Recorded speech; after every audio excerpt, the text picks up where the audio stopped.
This program features live coverage of an African safari and may include animal kills and carcasses. Viewer discretion is advised.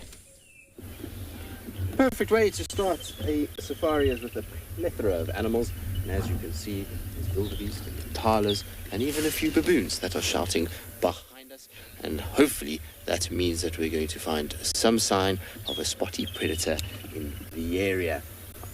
Should be a good morning. The sun is up, there's no clouds. It's the perfect conditions for this, your very own live safari.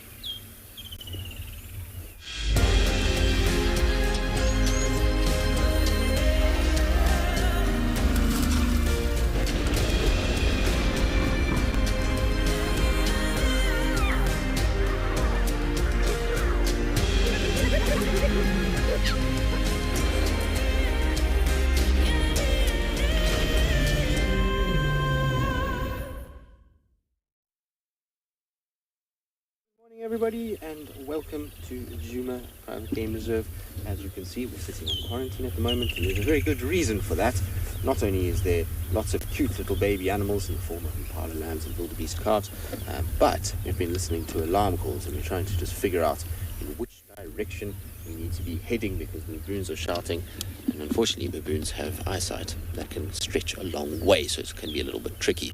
Anyway, my name is Tristan. On camera I have got Theo. Go. There's Theo's thumb. And it is a very good morning to all of you. Hopefully you are going to enjoy the morning safari. I'm sure there's lots of promise across South Africa. Remember that we are coming to you live, and that means that we want to hear from you. And so you can ask questions, you can give us comments. It's always good when you do because, well, that sparks conversation, helps us, and it helps you, and we all learn together, which is a wonderful thing. And you can do so on hashtag WildEarth.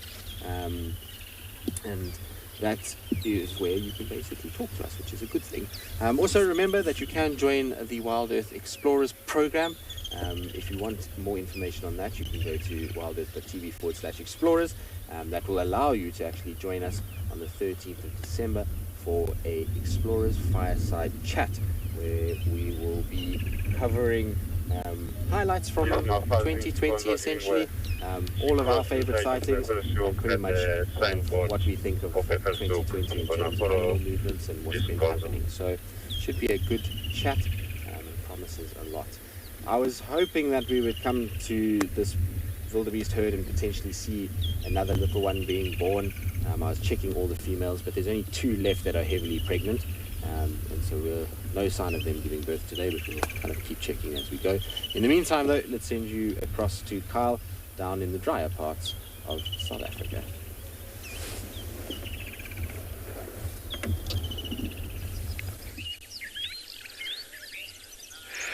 Okay, so behind that camel thorn, there is a giraffe. Shall I move forward for us, thereon? Can you see his legs? He hasn't done his makeup this morning. He's decided he wants to hide behind the camel thorn. Let's just move slightly forward to say good morning. Yes, good morning. Good morning. My name is Kyle. Behind camera is Owen. Thank you very much for joining us here on Tswalu Kalahari. And a very warm welcome, Dumela. And good morning, Mr. Giraffe. It's the same individual that we were looking at yesterday afternoon, a very early period of our drive. You could see the scarring on his left-hand shoulder. So you can see from his behavior that he's enjoying this area quite a lot. Yes, good morning, Mr. Giraffe. Amazing, look at that. That long face, those long eyelashes. You can see nice and clearly now those bald ossicones from the wear and tear from male and male conflict. You can also see that big protruding knob in between his eyes. That's just an excess buildup of calcium also behind his ears.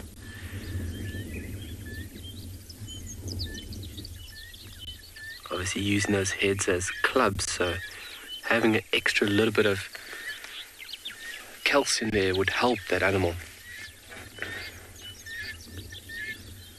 guinea fowl in the distance. What a fantastic morning. Thank you very much, everybody, for joining us. We are meandering slowly. We're about 300 meters north of camp now, and we're just going to be doing a small loop just to see what tracks have come in and out of this area. We heard spotted hyena fairly early this morning when we were busy doing checks. So we're going to see maybe if we can lock down them. They are fairly shy in comparison to other places, and that's because they're brand new. They've just been introduced, so they're still going through the period or the phase getting used to our presence. And what an amazing animal to see if we can see it. But then, open intentions, open heart, just allow Mother Nature to determine what we see. She knows best.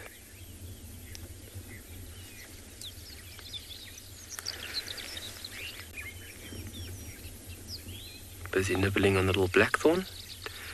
I mean, for the folks that have been joining us for the past couple of weeks, we've been looking at how tiny those leaves are, and look how nimble that animal.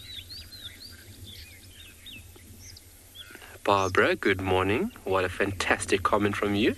What a majestic animal it truly is. And if you look at the true terminology of where giraffe stems from, its true terminology actually translates to one which moves gracefully. So gracefully and beautiful, everything that a giraffe does is just so elegant. Even when it runs, it looks a bit funny at times, but still elegant in its own right. I mean, that animal has got serious ability right there, nibbling on just those tiny little paddle-shaped leaves. Oh, I think he saw the guinea fowl that's running on his right-hand side. Freeze.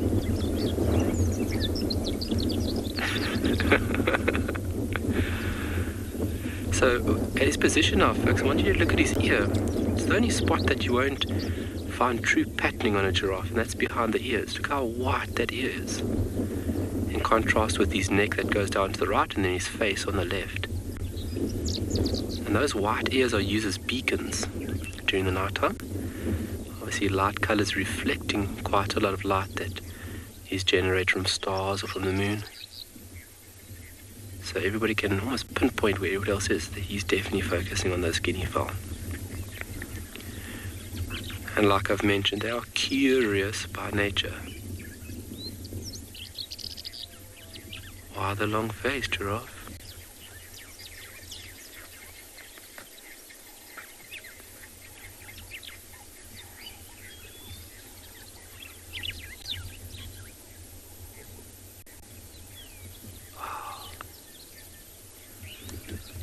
I don't know how one could get tired of looking at a giraffe. But we're going to enjoy him for a few minutes, but we're going to send you over quickly to Trishala.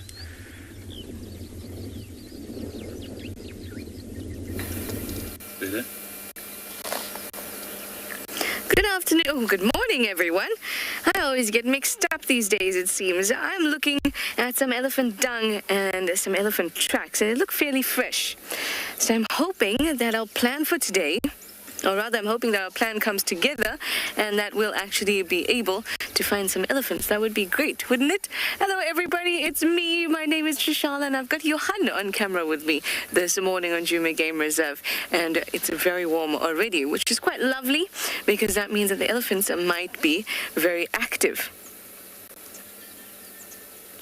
I haven't heard any this morning just yet, but like I said, those tracks look fairly fresh and the dung is still wet. You can actually see on the road where the dung is, there's still some moisture there. It's left a bit of a stain on the road.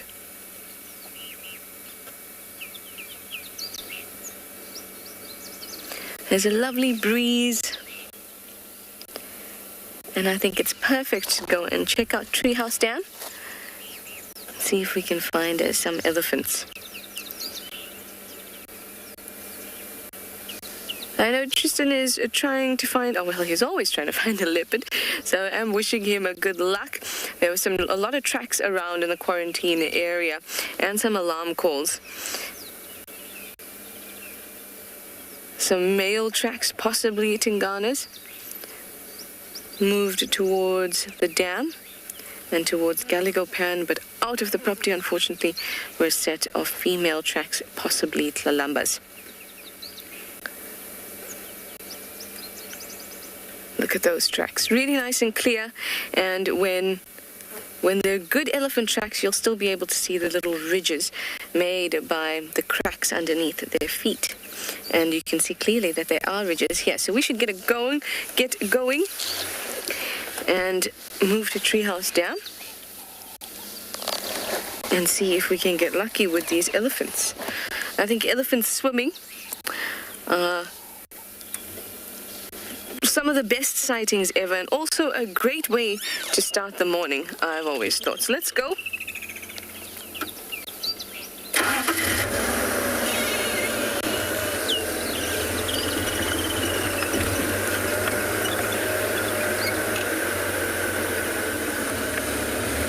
Could be a little bit fresher if I was, right on their trail.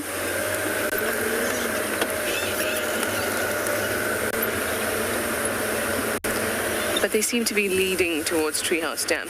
And at a dam, they're likely to spend some time. So when you're tracking an animal, you're always that many steps behind them.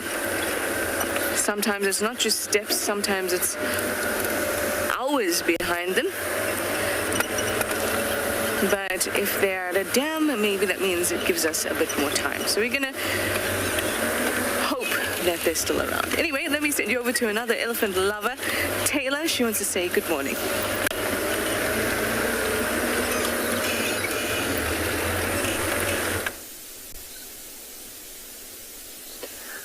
There we go. Just the last look of a couple of kudu vanishing into the bushes this morning. It was quite nice. We had about 4 young kudu bulls just feeding out in the morning light. My name is Taylor McCurdy, and on camera with me today is Sebastian, and we are here at Pridelands Conservancy, which is part of Tswalu Game Reserve, as well as the Greater Kruger National Park.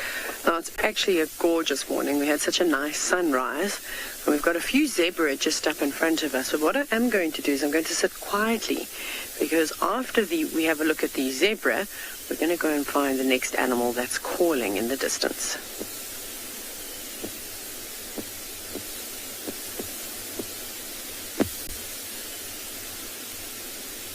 Can you hear it? Doo-doo, doo-doo, doo-doo, doo-doo.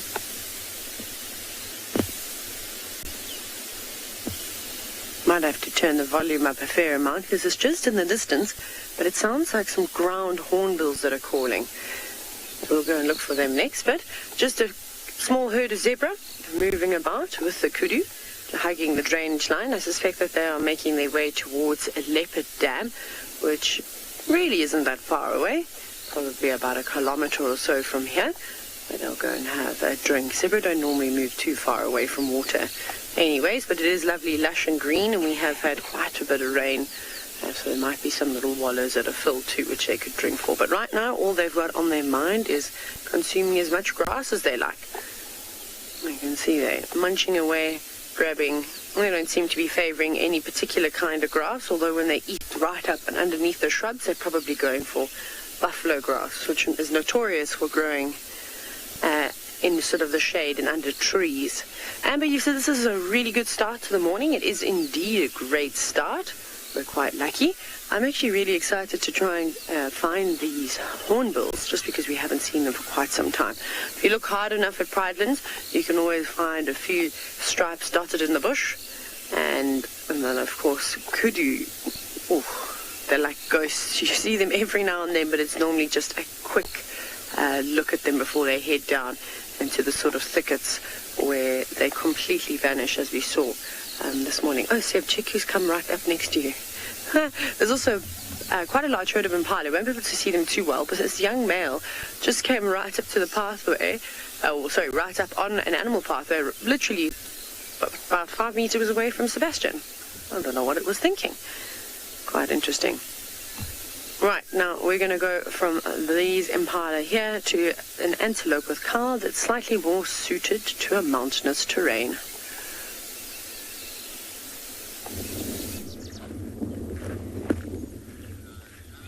Well, from impala grazing to something else grazing. Very sneaky and tucked away, blending quite well into this varied landscape of this mountainside or this hillside. And Owen would be giving you quite a wide shot now. We'll try and see if anybody can spot it. There is something there.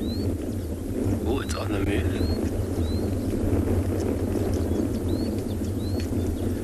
And this animal's venturing up into this hillside for some grass that it would be grazing on.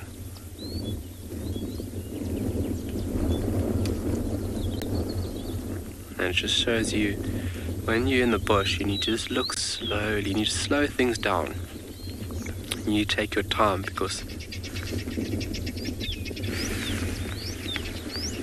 there's a jackal.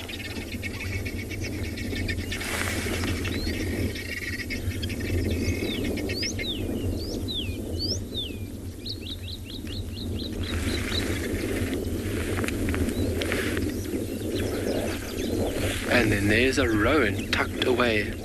Sorry, the guinea fowl just got my attention there. So utilizing animals' alarm calls to pick up on certain species, especially carnivores. But yes, this rowan venturing up into the high parts of this little mountain here, or little hillside. And not typically where you would find a rowan. A rowan tend to be on the flats,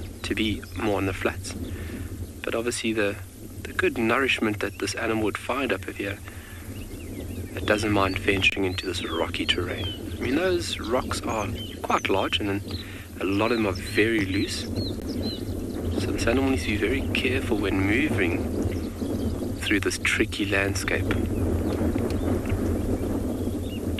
But what a sight. And these animals prefer grazing. And also prefer grazing on taller grasses, where it's definitely the right food source found there now.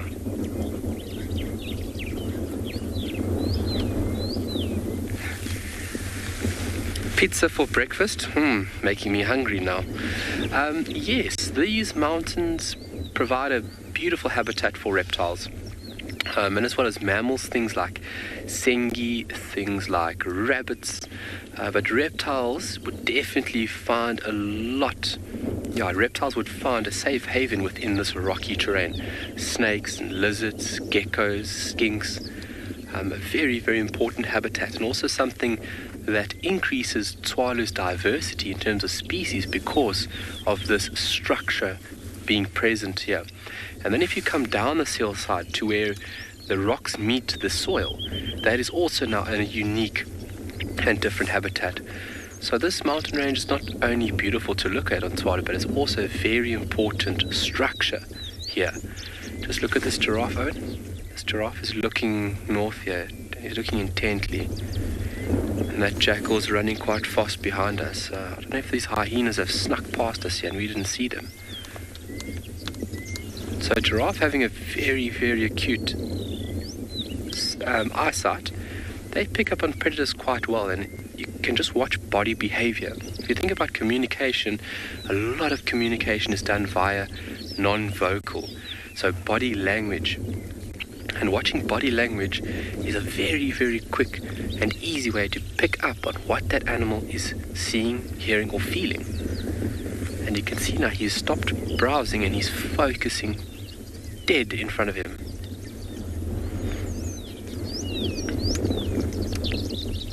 And if they see something, they lock onto that subject and they do not break visual contact. You can hear the guinea fowl on our right.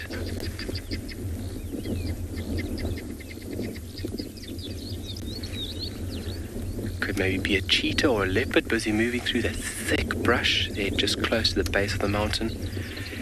We've got a female cheetah that loves operating through that section, and as well as a female leopard. We call it the Motsi leopard. Guinea fowl being very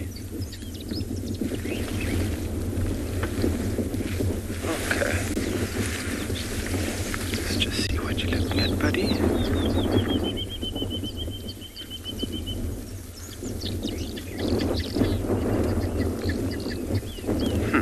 Okay. What are you be seeing? Another guinea fowl. Alright, but we're going to keep tabs over here for you folks, but we're going to send you over to Trishala when she's at the watering hole.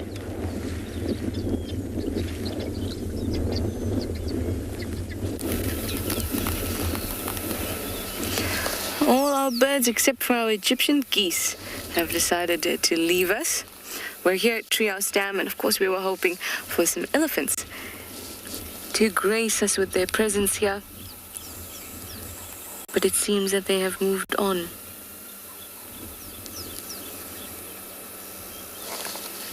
Still beautiful scenery though. Everything's very still and calm, and I know this type of morning where the silence is just broken by the sound of alarm calls or leopards sawing.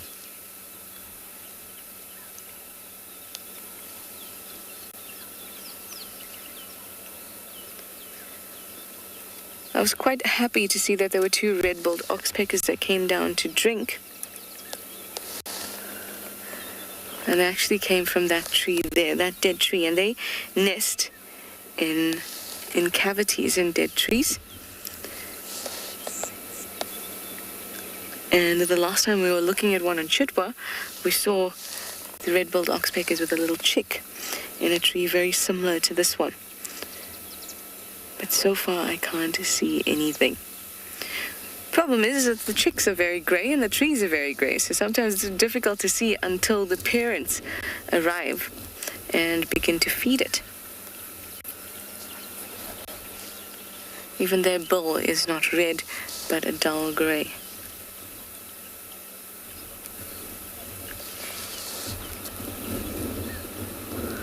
A woodland kingfisher has arrived. It's not very visible at the moment. Hopefully it'll dip down into the water as they do.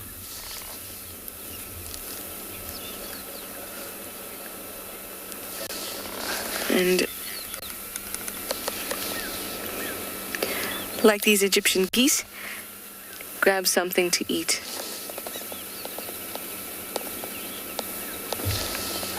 Sir 50, you say you like all that green vegetation? So do the geese. They love a bit of greenery. So does every herbivore around here. But the geese, like you know, loves grass and seeds, or grass seeds.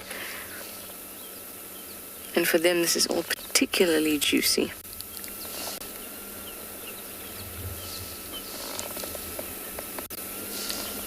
One of the problems with all this greenery, though, is that it doesn't concentrate elephants at the certain places where the water table is still high, that we're used to seeing them in, like around dams and things like that, because it's green all over the place and there's bits of water all over the place, which means that it's a little bit more difficult to find them.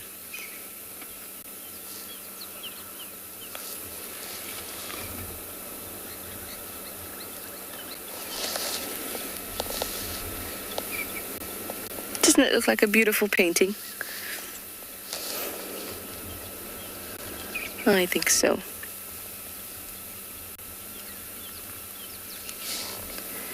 Very peaceful. I was hoping that there'll also be some wax bulls and green-winged petilias coming down to drink, but I expect they'll be here a little bit later when the sun is really beating down. That's when I see them most often, so we'll pay them a visit, because I suspect they hang out around here since I saw them quite a bit yesterday. Just didn't manage to get them on camera. So how about we head to our next water source and see what we find? I'd like to go to Twin Dams, maybe even into the Mulwati, and see what we can find there.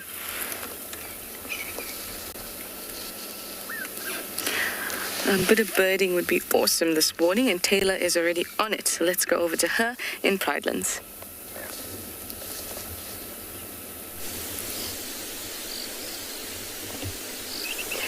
Well, this morning is proving to be quite successful for us here at Pridelands, because if you were with us not too long ago, we could hear the faint calls of a pair of southern ground hornbills in the distance, and we've managed to find them.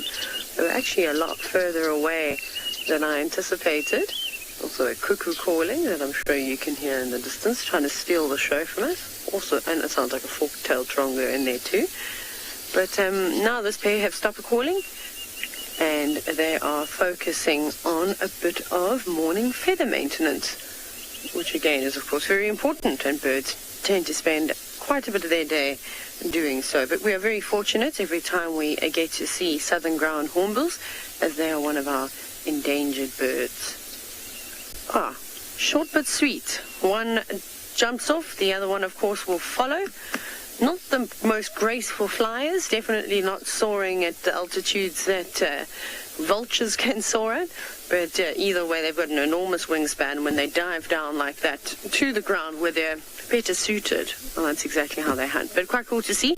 I did want to tell you though, there's a group, I think it's 3 or 4, I think it's 4 southern ground hornbills just on Quenga, which is a reserve that we're able to traverse on. Every now and then we go and look for the lions on that side, and they've just actually found a natural nesting site for the southern ground hornbills, which is really quite cool. So hopefully we'll be able to head down there and have a closer look at them. But hornbills are fascinating creatures.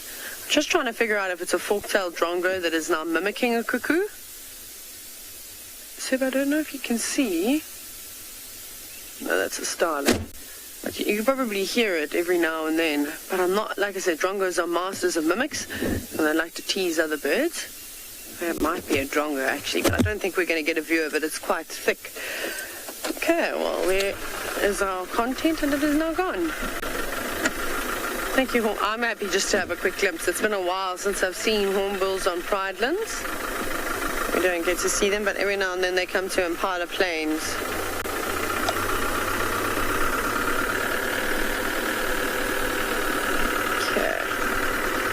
We'll keep having a look around to see what other things we can find. I think we're going to head towards a watering hole and sit there for a little bit. I didn't hear where you're going to next, but I'm sure. Justin, aha! I wonder if he's as growly and grouchy as he was yesterday.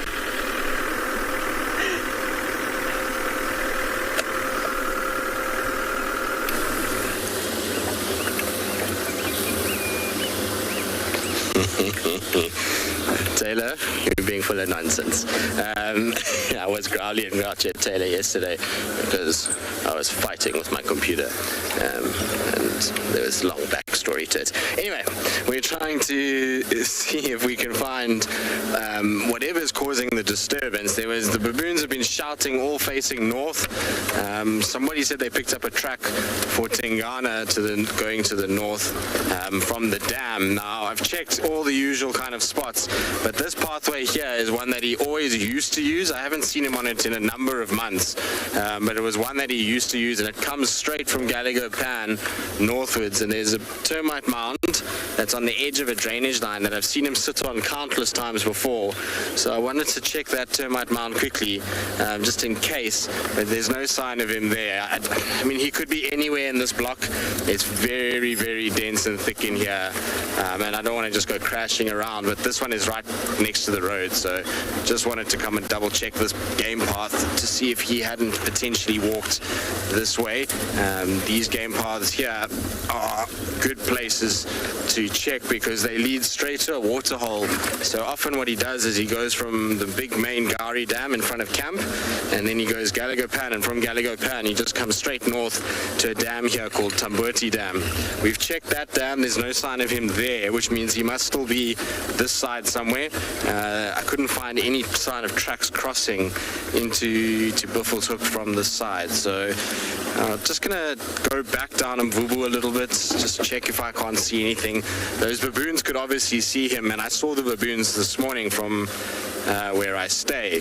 They had gone towards Gallagher Pan, so they must have gone up a tree there and then seen him somewhere in that area. The problem with baboons is that when they're up, they can see for miles. It's a lot further than people realize.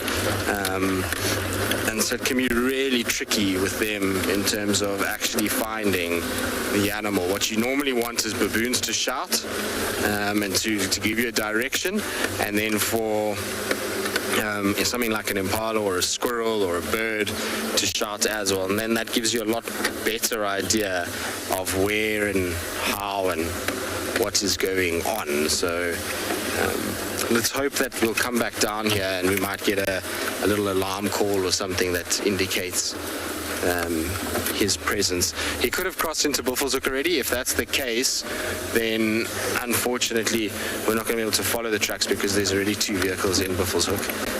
So we'll just see where they go.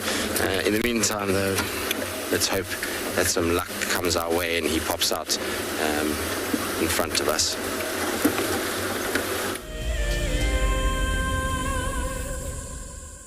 Welcome back. And here's your free few minutes of pure energy that I would like to share with you guys.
Amazing.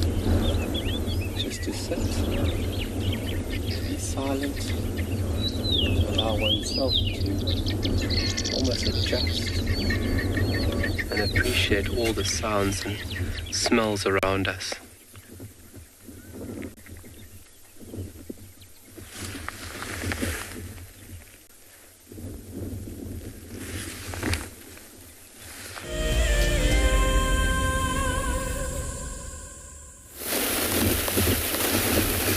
We've just made it to our second waterhole, and that is Twin Dams. And we found a different kind of herbivore than the one we were looking for, but beautiful nonetheless. There's some impalas. Look at that one, just blew you a kiss. It didn't. It was just doing a bit of a roar. Yes, they do roar. You would have heard them go. It's like they're burping. We have a nice little bachelor herd here. Now that most of the lambs have dropped, you'll find that all the herds are kind of going back to their normal. Impalas don't have really strict social structures. It can be in mixed herds. Sometimes they'll be in bachelor herds. Sometimes they'll be in breeding herds. And during a time when just before they're giving birth, and you'll find that they're quite mixed, and after that everyone's gone to their own little spots again. You'll find lots of groups of males all together.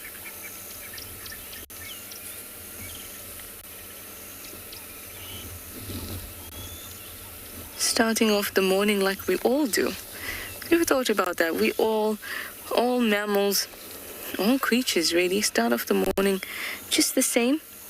Diurnal creatures. Get up, we have a bit of a clean. We take care of our ablutions. And then we have something to drink and something to eat. So if you had to say you start your morning off like an impala, You wouldn't be incorrect.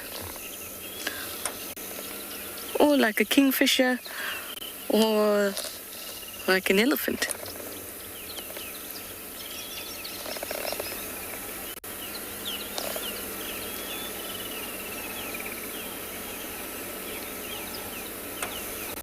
Sarah, these sounds are so lovely, you say? They really are. Sometimes it's quite nice, you know, in between segments and things like that, when we're sitting at the dam and you're with someone else and you're going to come to us, and you just sit here and you close your eyes, and it kind of deprives your sense of vision, and it makes all the sounds even better. Sometimes I like to count the layers of sound I can hear. Some things are very far, some things are very close. Sometimes you can hear, you know, the hum of your own body.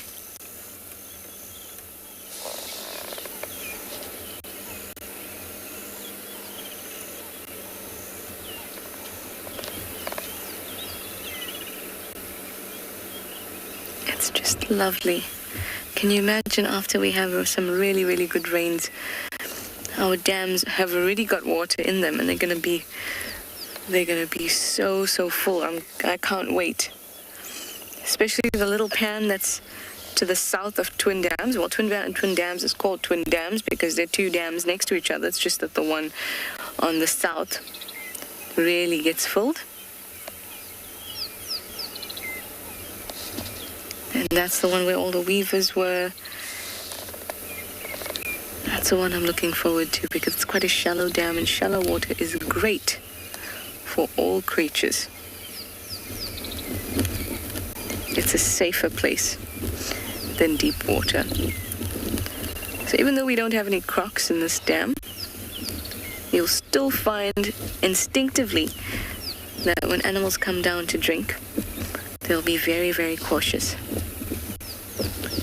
But when there's shallow pans and things like that, they're a little bit more relaxed, which means that we can get some really lovely sightings.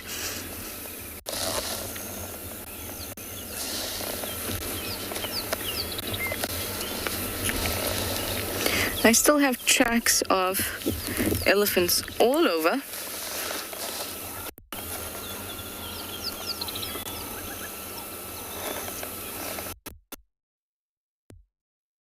Still think they're close by. So I'm going to go into the Mawati because if I was an elephant, I'd like to be in the Mawati. Well, I'm going to send you over to Kyle while I get down into the riverbed because he's got a special surprise for you.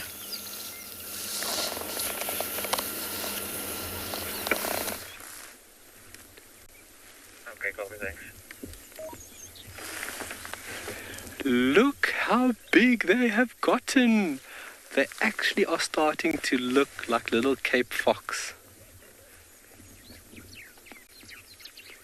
So it's been, when last we've seen, maybe about nearly 2 weeks now. And they are starting to resemble that of Mom. Their tails have got bushier. They've got a little more chunky, a little bit more body mass. You can see Mom busy doing a little burrow maintenance there.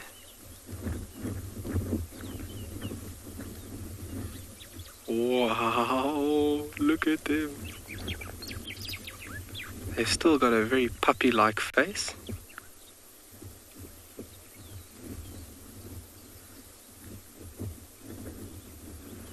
Their tails have grown tremendously since we've last seen them.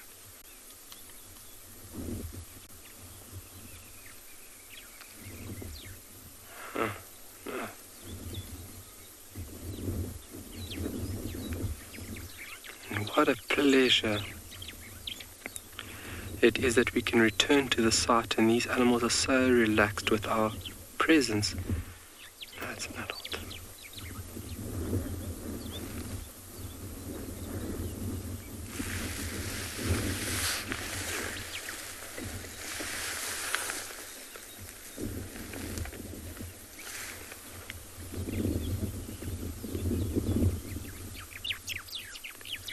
Okay, so Those are two adults on the right, so this is more than likely mom and dad. And then the little pup on the left. So where's the second pup? Because when we were here last time, there was two pups. But that pup has grown so much. Wow.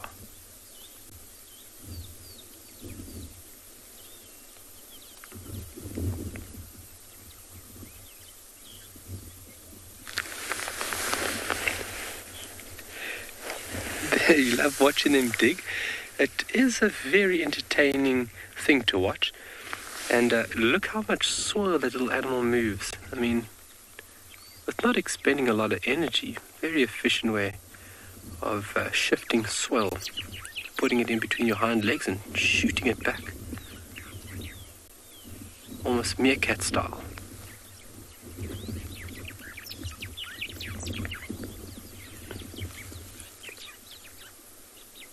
Wow.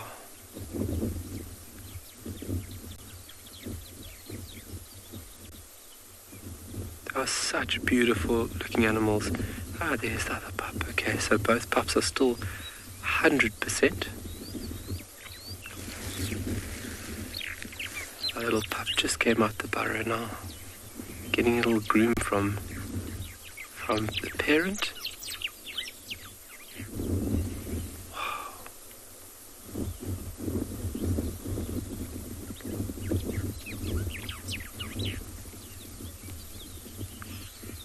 Canid species in general are very successful at rearing pups. It's because they actually join forces.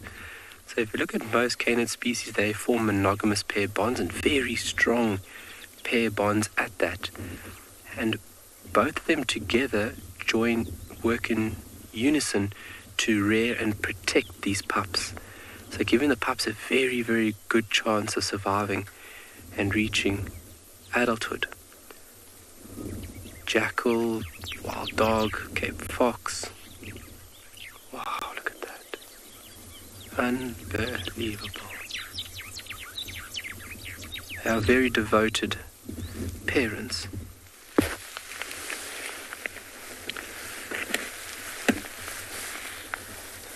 And I can't believe how lucky we are to be able to be sitting here and looking at these wonderful animals. Like I've mentioned before, we normally just see them and it's a fleeting glimpse at night. You just see the tail or you just see the body moving in between the brush, but having them like this at a den site with pups is gold.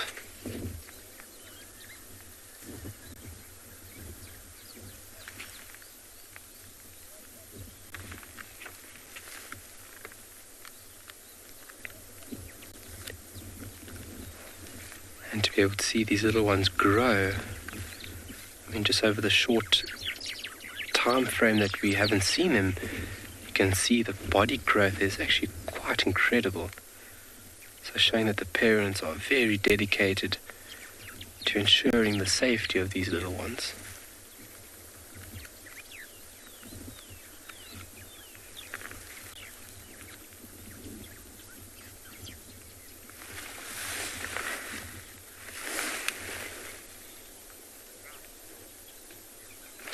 Amber, why do they dig so many holes in the ground? So what that parent is just doing there is just removing soil which is shifted down into the burrow entrance. You need to ensure that you have a clear path if you need to move from the outside into your burrow very quickly. She's just ensuring that entrance is open and clear, and then it could also be a little bit of fecal matter within the burrow entrance, which she could be removing as well. So just ensuring that the home is nice and clean and the doors are wide enough for them to move in and out freely with no obstruction. And there's multiple entrances and exits here. Not all of these entrances will lead into a central chamber. A few of them will link up to a chamber where obviously these little animals will reside and sleep. And then having multiple entrances and exits is a very quick and efficient way for one to escape in case the unlikely threat, an unlikely event of a threat or danger.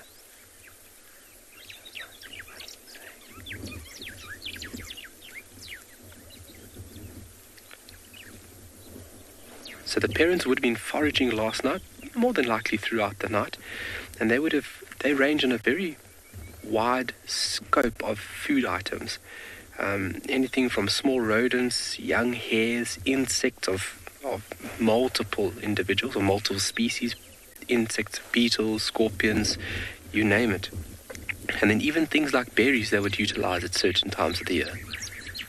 So showing you a very adaptable little animal and utilizing whatever is available at a given time.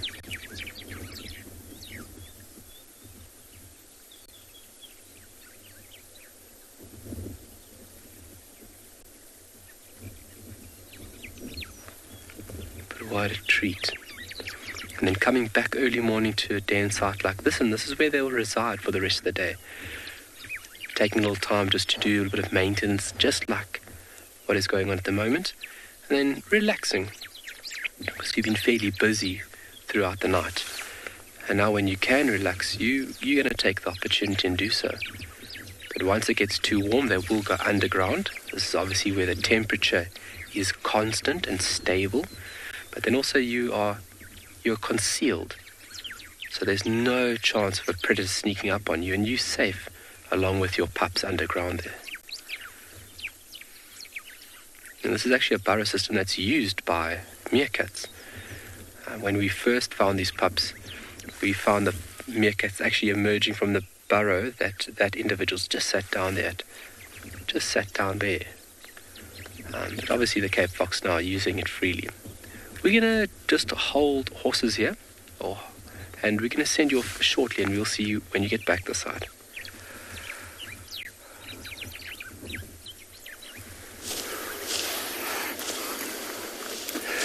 Good morning and welcome to andBeyond Phinda Private Game Reserve.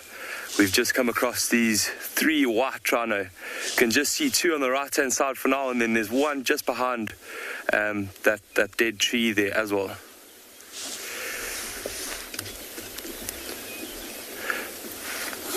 My name's Pete, and this morning behind the camera we have Glenn. We're really looking forward to spending the morning with you. It's a really nice, cool morning here in Phinda, and we're really looking forward to spending the morning looking for some incredible animals again. These rhino, as we came across them, they just lifted their heads as we arrived, and they saw us, put their ears straight forward, and carried on with their day. You can see the one on the right is just moving to the right now. It's got a beautiful line there, and that's just from some mud. Maybe they found a little wallow last night, and they would have spent the night in there just cooling down, or just sleeping in quite a nice muddy area. I'm going to go forward a little bit just so we can try and get a different angle of them.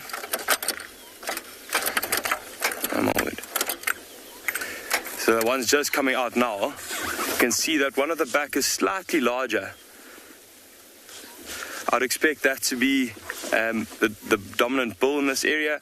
We have been seeing some dung around, some scrapings. Look how big that hump is at the back of his neck. Really, really big.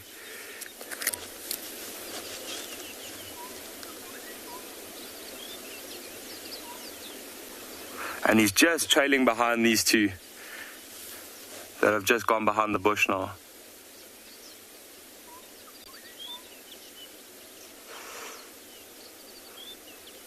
It always amazes me how, even though their head is down, they're grazing like that, they're keeping those ears moving, just making sure that there's no threats around, no potential predators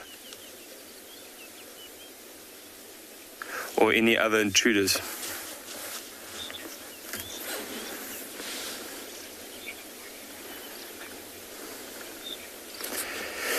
Thanks for the question, Strawfoot. Yeah, it's actually not too difficult to tell the difference. So if you're looking at that male on the left-hand side now, you can see he's got his head completely down, feeding on the ground. So white rhinos are grazers, so they feed on grass, whereas black rhinos, if you do get to see one, they always got their head up, and they've got quite a big bulge at the back of their neck, which keeps that heavy head of theirs up, and they're more browsers, so they'll feed on the leaves. Another big difference is their lips. So a black rhino has quite a hooked lip that helps them feed, helps guide that food, the leaves and so on, into their mouths, whereas the white rhino has quite a square lip, quite flat, made for kind of being lateral to the ground when they're feeding. Another small difference, often black rhino are found in really thick areas, and their ears, you often just see the ears poking out, and they've got almost like a disc-shaped ear, more rounded, whereas a white rhino has got quite pointy ears. And often, if you can't really see the whole animal, that's a telltale sign. We've also got some 3 little warthogs to our left that have just joined.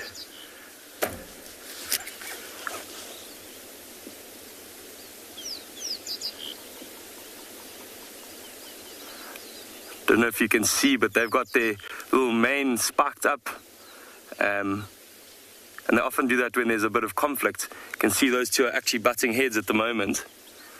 They are quite young warthogs, so they're probably just messing around.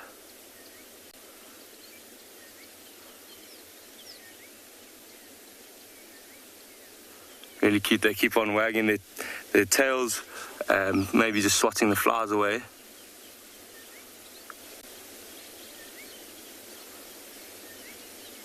Very cute little family of 3. Often see rhinos and warthogs together. They feed in quite similar areas. They both like these flat, open grassland areas. These rhinos have just gone behind the bush to our right now. Don't know if we'll get another view of them. It's quite thick where they're heading into.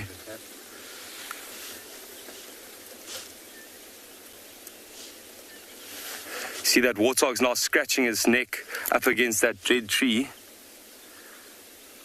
can imagine with all that mud sticking to them from wallowing and so on, they get quite itchy.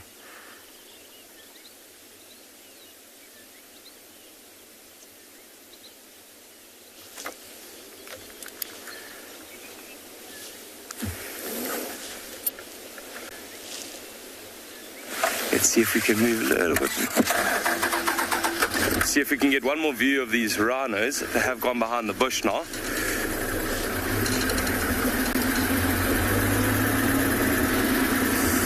Let's try our luck here.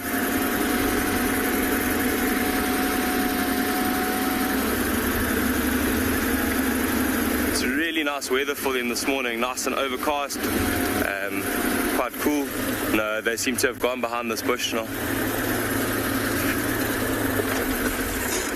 I don't think we're going to get another view of those rhino, but apparently Taylor's got an awesome elephant herd for you guys. So we'll see you later.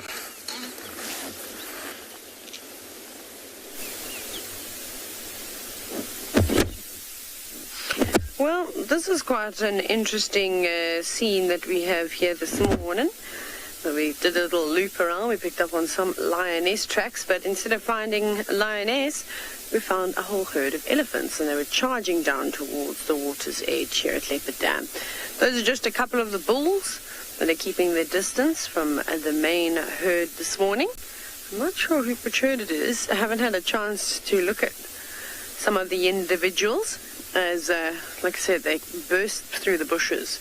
It doesn't look like it's any of our favorites. Like, it doesn't look like Susan is here. It doesn't look like Alicia Keys' herd. But definitely not Masana, the female with the collar. And she's already in the thorny bush. But anyways, nice and early to have a quick drink before it gets too hot. You also hear lots of buffalo weavers. You can hear the cicadas. And then, of course, the slurping of the elephants. Not a particular fan when people slurp their drinks, but I'll take it when an elephant does it. I can definitely tolerate that. It won't bother me too much. I don't know how great the sounds are. Can you hear them, Seb? I'm actually just going to sit quietly then for a moment if you can hear the beautiful, tranquil sounds of elephants.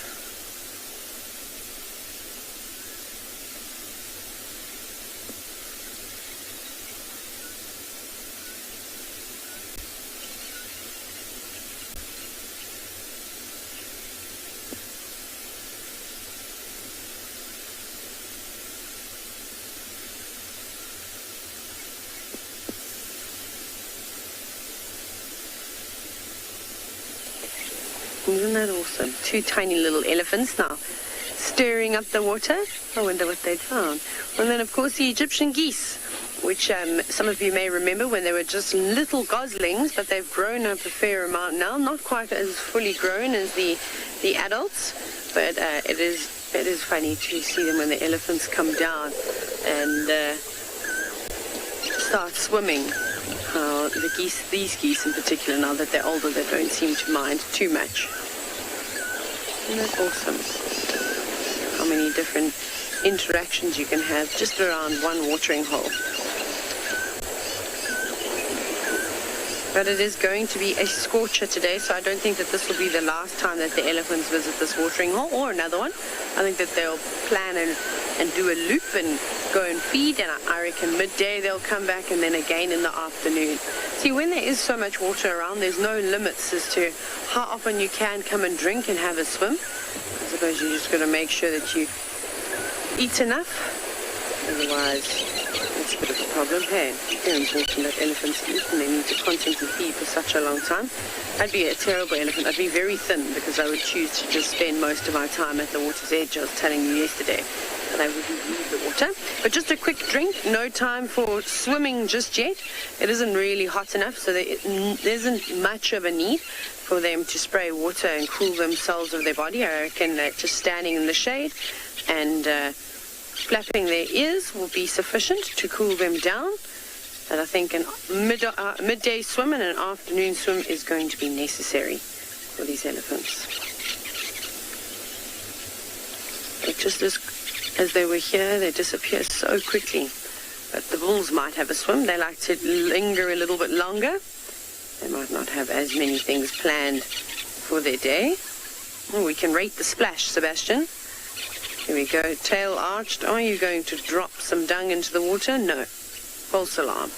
How disappointing. It's one of my favorite things to do. Rate the splash. That's what happens when you sit and watch animals for too long.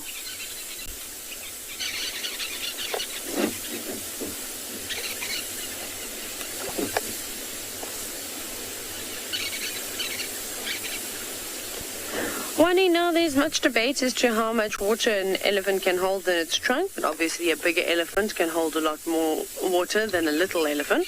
But they say it's anywhere between about 10 and 12 liters of water, so it's a fair amount.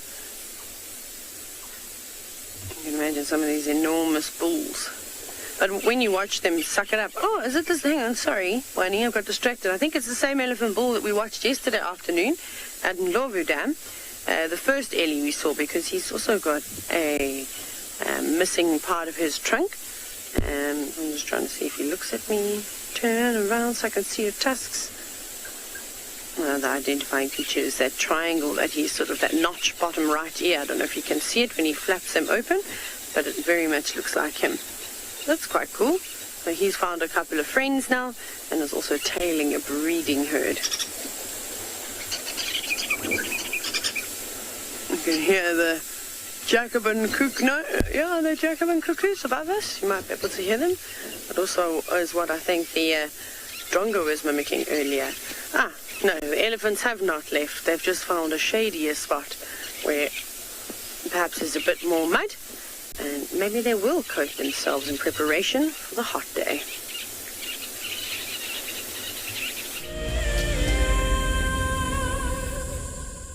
Have you been watching WildEarth and dreamt of being right there on safari with one of the guides? Well, now you can. WildEarth is offering you a chance to buy a ticket to dream.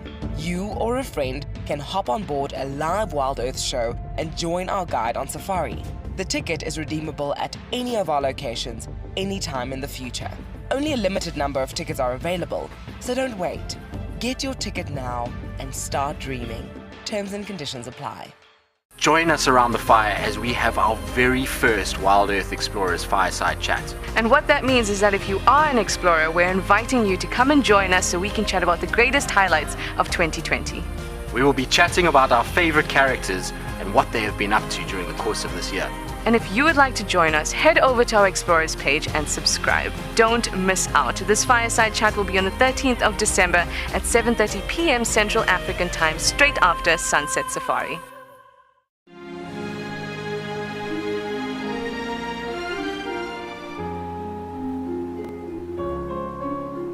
You are cheeky. That was a brave decision. Amber Eyes is... Oh. That is so magic. That was absolutely wonderful. Amber Eyes just gave that cub an enormous hug. Expect the unexpected here on WildEarth daily. WildEarth is launching our brand new Explorer program with an opportunity to win a very special WildEarth expedition. The lucky winner will get a behind-the-scenes WildEarth experience at the magnificent and beyond Ngala Tainted Safari Camp.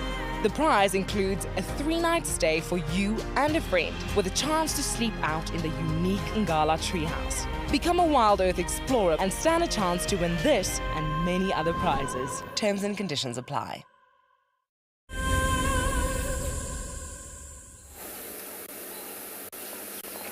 We're here looking at the Wahlberg's eagle and her nest.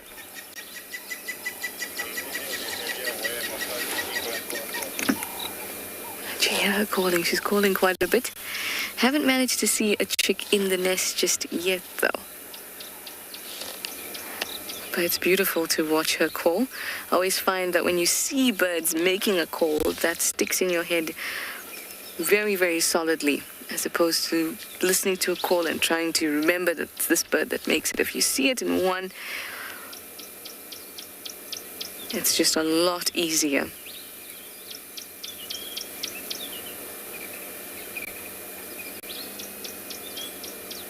It's our pale morph mama. I'm not sure if maybe when I wasn't here, if you guys saw the chick, or did you just see them in the nest? Would it be great if we have another baby day and find all these wonderful little creatures?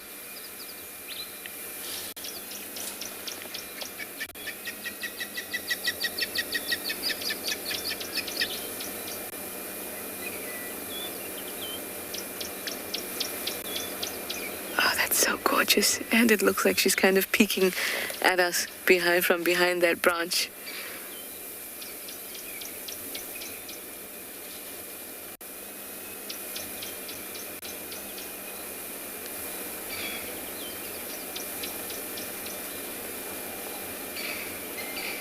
Being a pale morph Wahlberg's eagle, like she is quite a unique thing, or quite a rare thing. Only about 8 to 12% of Wahlberg's eagles are pale. Most of them being intermediate and dark morphs.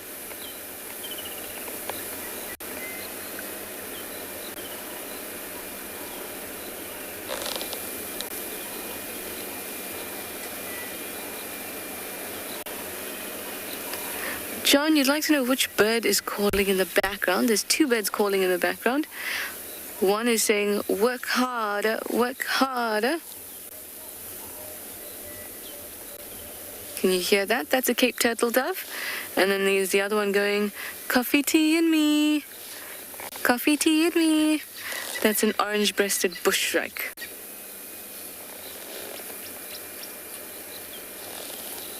And then you can also hear a woodland kingfisher, chip, chirr.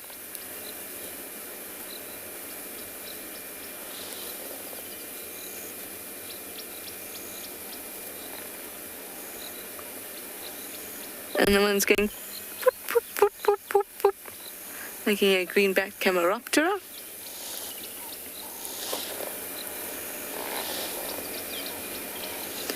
And there's another one that goes doo doo doo doo doo doo doo doo doo. That's an emerald spotted wood dove.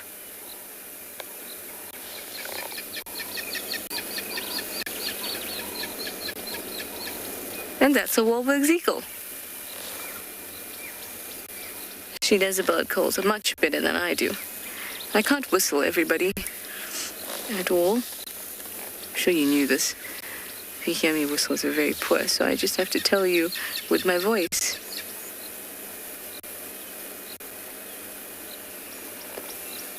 She is in one of the greatest leadwoods on Djuma, in my opinion, at least living leadwoods. My favorite dead leadwood is the one on Twin Dams Road. Leadwood being the tree. It's got a beautiful structure, this particular one. Kind of looks like it's falling. And we can't see the trunk from here, but the trunk is really, really, really massive.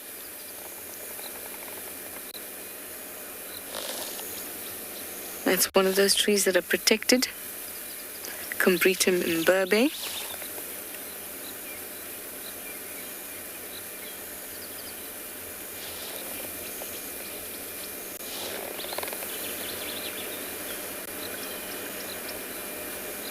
It's got quite small leaves, and the bark looks like it's got squares, like little jewels are pasted on the trunk in squares.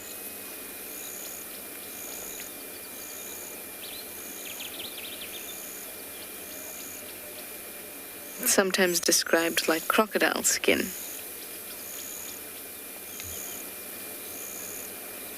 These trees stand for hundreds of years, and even after they've died for maybe another 100 years, that they will stand. So that means that they're a lifelong resource for many, many, many creatures, for nests. There she goes again.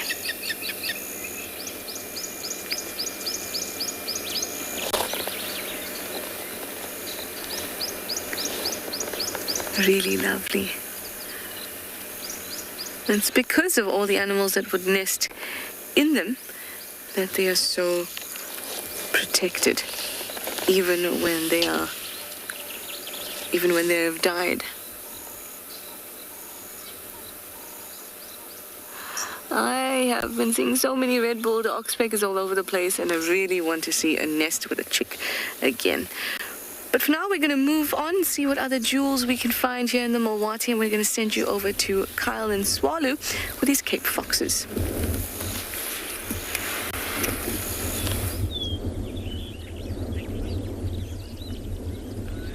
All right, so the parents have decided to take a little time for themselves. The pups have now gone underground into the burrow itself. And this is typical behavior after a night's foraging, just to relax out the burrow system, absorb a bit of warmth, and then when they feel they need to, they will go underground. And what you folks are seeing here is a species of fox that is endemic to Southern Africa. So if you look at it, it's found mainly in the central parts of South Africa, and then it stretches up into a little strip running up the western side of Namibia. So truly an endemic Southern African species, which is quite remarkable. You do have other species which occur further north in Africa, such as the fennec fox. It looks very similar. It's actually a bit smaller than this, but has very, very large ears. And then you get the ripples. So there is other individuals that look similar, but they're not obviously occurring north off of Southern Africa. But very beautiful and very special to see this little animal in broad daylight. And what a treat it is that we could be sitting here and sharing this with you folks. I mean, for me, it is absolutely golden. Seeing Cape fox is always such a treat. So I don't think that these parents would be out here for too much longer, so we just wanted to share a little bit more.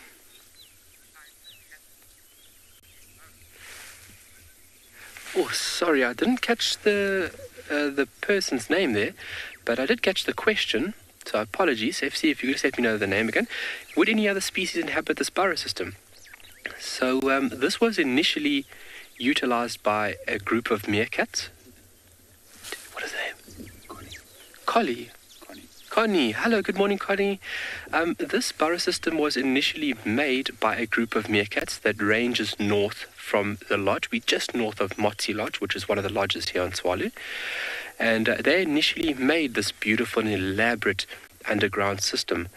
And these foxes have just kind of pulled in. They do have the ability to create their own burrow systems. But if you don't have to expend the energy in creating a system, why do that? When we initially found these beautiful little animals, where that individual is on the left, I think that Owen is on now, that's initially where we found the meerkats popping up from. And the Cape fox emerged from these burrow entrances fairly close here to us.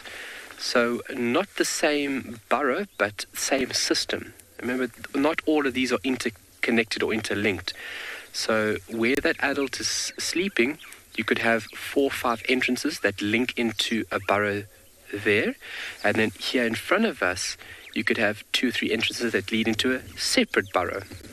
So they wouldn't be inhabiting let's say co-inhabiting one burrow system, one den or burrow itself. But one system, you can have Cape fox and meerkats, although it's a bit dangerous.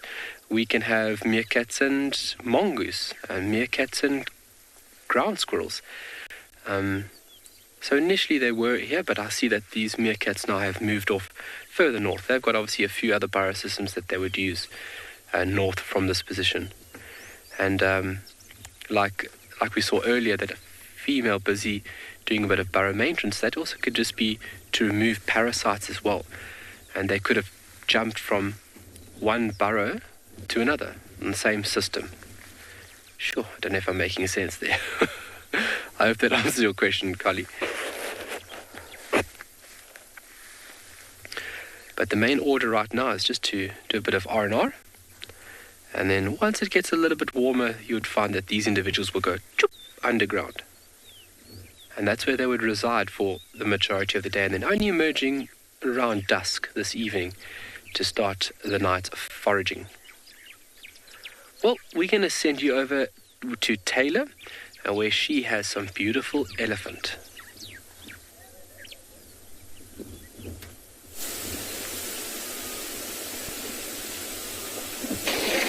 Bless you.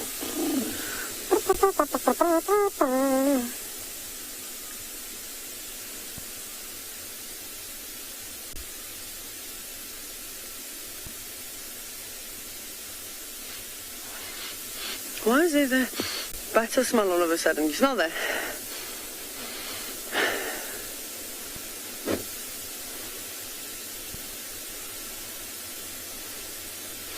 Like leopard or genet urine.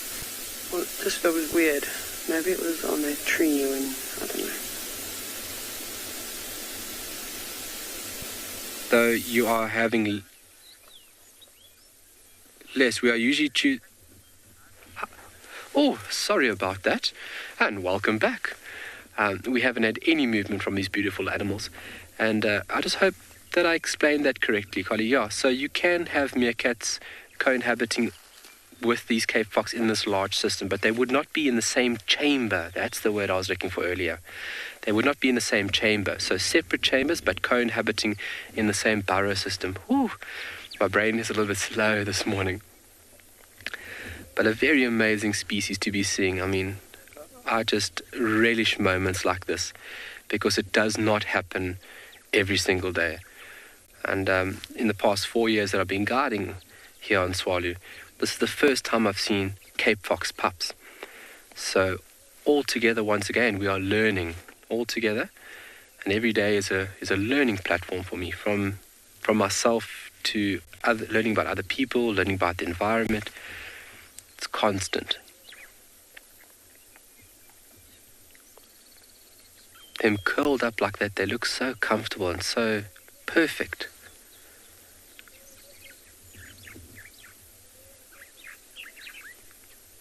Wow. So we spoke about the sand being a major habitat, and you can see how important this sediment, this substratum, is even to Cape fox, meerkats, insects, certain birds. So it is a very important habitat for a lot of species here. And obviously creating a nice safe haven, just like you're seeing in picture.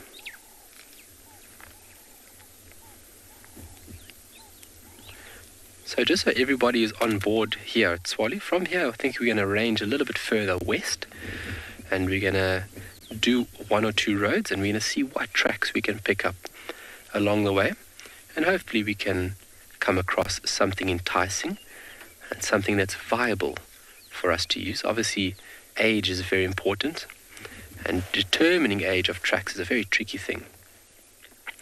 So we know that by behavioral traits that these animals will go to bed very soon. So we'll push on and we'll continue a little bit further west, and we'll see what we can unearth. I've got a good feeling about this morning. Well, it's been great already.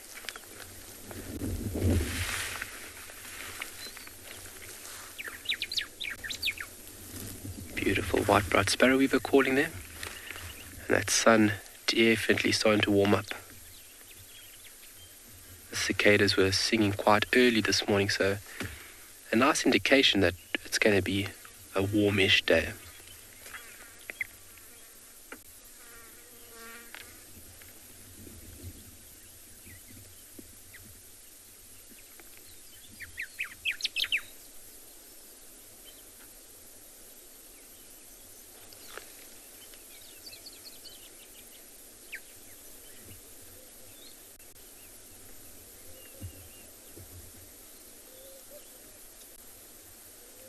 So true to young animals' behavior. Eat, play, and sleep. You can see those pups were first down into the burrow. And this is where the parents can just take time for themselves and just do a little bit of snoozing. I mean, it's warm, it's comfortable, it's perfect.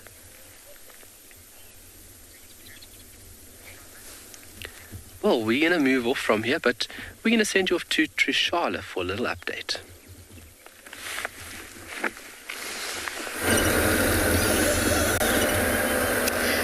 We are just bumbling about who knows what will be around the next corner. Well, we will, because we're bumbling, and you'll be with me, won't we? So far, there have been lovely birds, great trees. That leadwood was beautiful. What about this great big tree?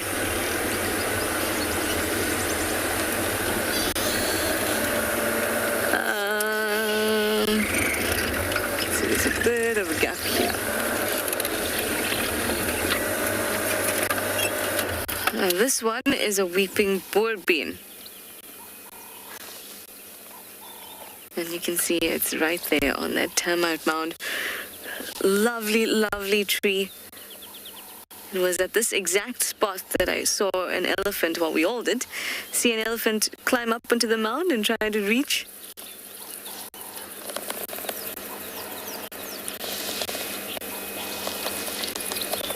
They have these pods, and from those pods, people can make a kind of coffee-like substance. I say coffee-like because in my world there's no substitute for coffee. And you can see it's on top of a termite mound. Termite mounds are really nutrient-rich. Despite the fact that they look, rather bare, and they're quite rich. And you know this tree because it has those really bright red flowers, or it did flower about a month ago, but some of them are still flowering. But this one was in full flower about a month ago. It almost looked like gorgeous red roses all over it. Now, it's called a weeping boer bean because of the amount of nectar that the flowers produce, that they actually drip. But that's sometimes how I remember the tree, because if you see it from afar, it's easy to recognize because the top of the tree kind of droops downwards. Can you see that all the branches point downwards? And I feel like that's it weeping too. That's how I remember. I want to have a look down at the roots there of this boer bean. Because they're really, really exposed. Kind of like thick snakes, like pythons coming out from the tree. And you'll find that often we forget that roots also have bark on it. And outer bark and rigid bark. And there you have a really good example of how roots too, even though the ones that we see are, gardens are usually covered, these ones are exposed and you can see that strong bark. Anyway, we'll find some more cool things like this, but I'm going to send you over to Pete in the meantime. He's at a waterhole. I wonder what he'll find there.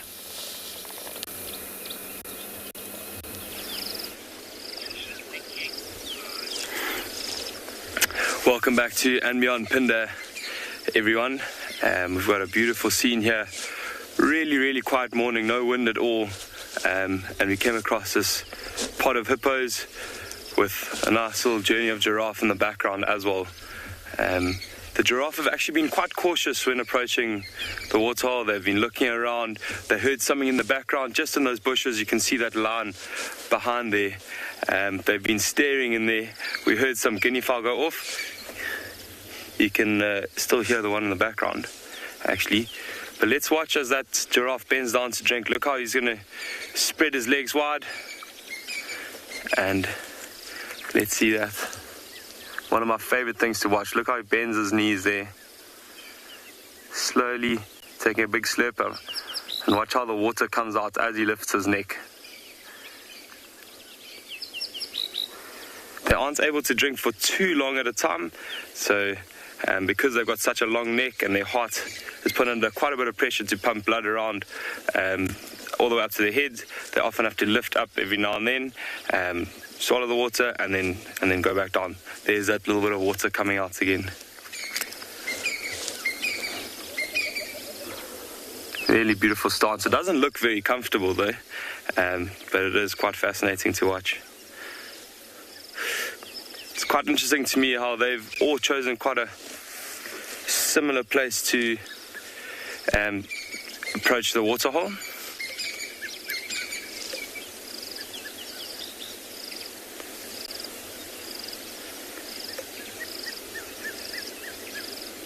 Very beautiful. Look how the tails are just swishing those flies away.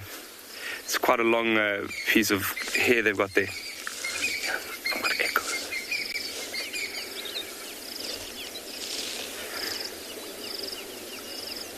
If we focus on these hippos right here, and you'll see that grey heron just resting on the back of the hippo.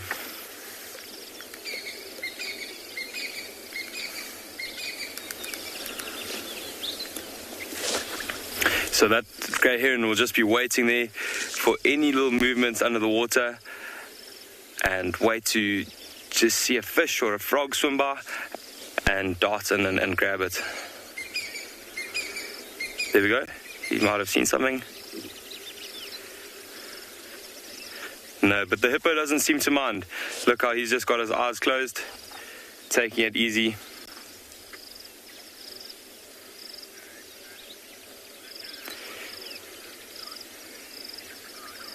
Seems like a bit of a win for the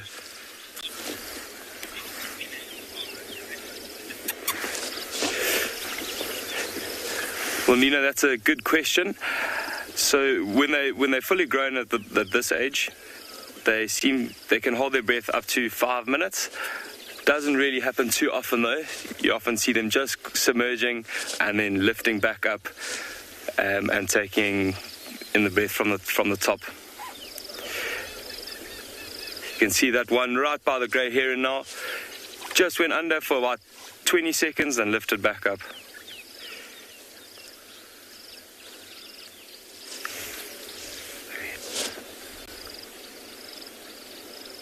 You see how these hippos have separated into two little pods here.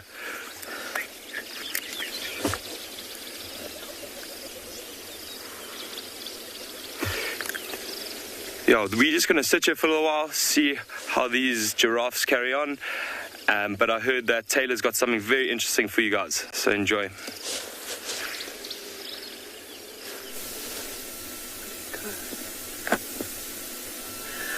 So you can imagine we obviously had a bird perched on that branch, but it has moved off. It was a beautiful African hawk eagle. I'm just going to see if we can't find it again. I think it's hunting around here because it's kind of just going from tree to tree. So I want to have a look, or at least maybe plotting, looking for a male. Didn't think that it flew very far. The only problem is that if we do find it, we're going to be staring straight into the sun, so you'll just have to take my word for it being an African hawk eagle.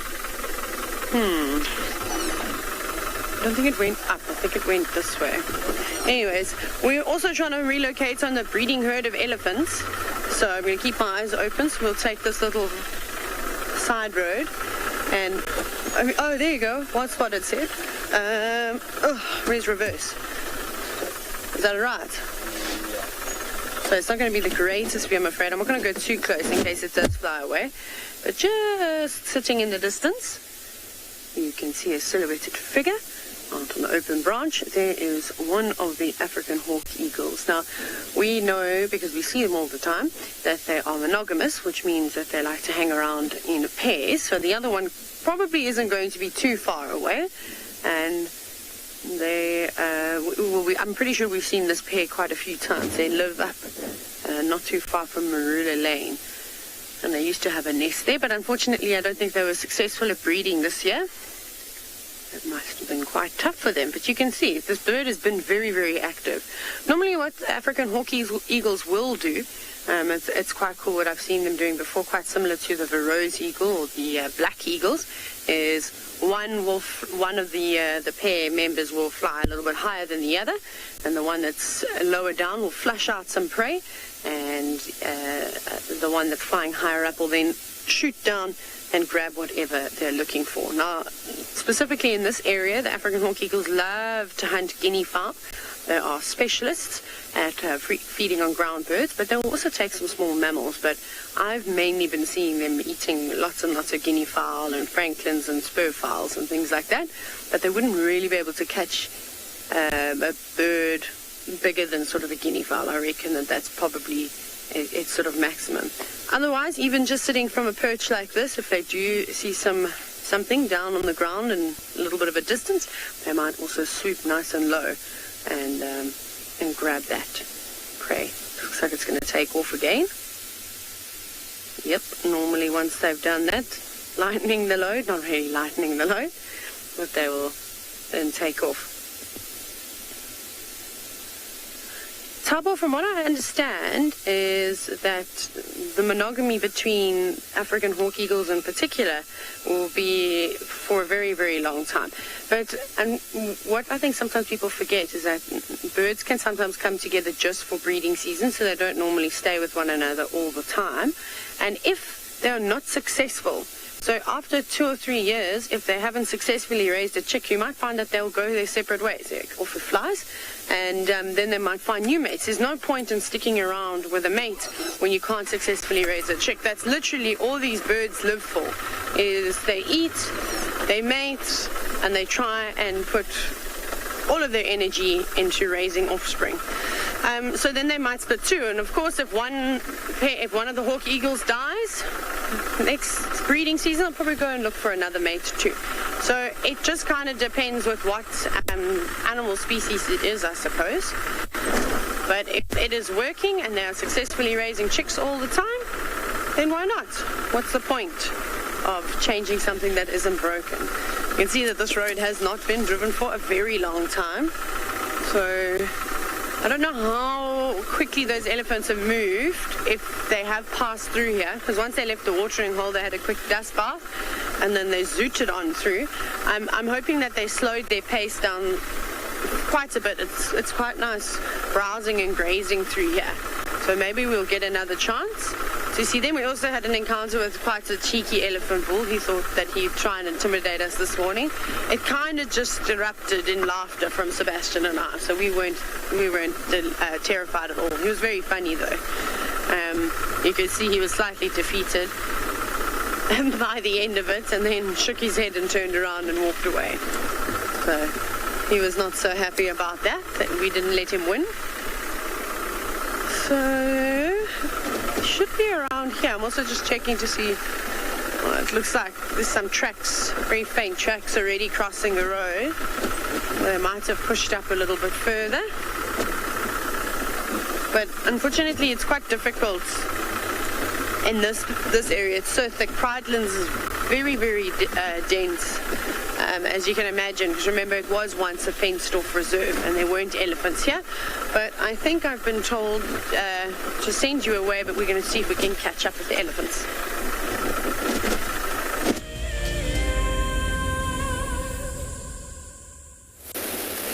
I am watching a beautiful landscape where I see tons and tons of different trees. That big one is a jackalberry. There's a gentle breeze blowing and lots of gorgeous sounds to be heard. So let's take a moment to appreciate them all.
Really nice to share some of these quiet moments with you guys.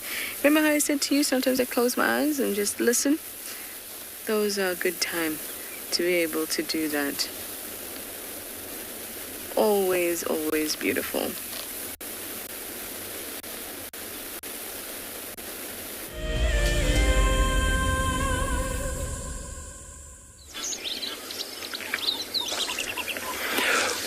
Welcome back to andBeyond Phinda. The small herd of impalas just joined us at the Waterhole. They seem to be moving back closer towards the giraffe, possibly for a little bit of safety. They probably feel a little bit more comfortable with their taller friends around. That can keep a good eye out for them while they drink and feed close to the water's edge. Glenn and I recently just saw quite a large crocodile swim by here, almost in their direction. So I think it's best that they keep quite wary.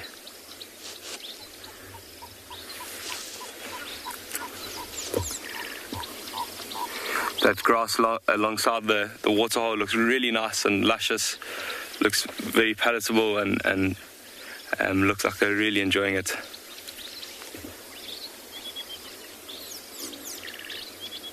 It's amazing to watch impala. You'll see some of them you'll feed, but there's always going to be one that's got their head up, keeping an eye out and looking around for any potential predators. And that's one of the reasons that impala are so successful at breeding. They're just always so cautious. They've got really good eyesight, really good hearing, and they keep an eye out for each other.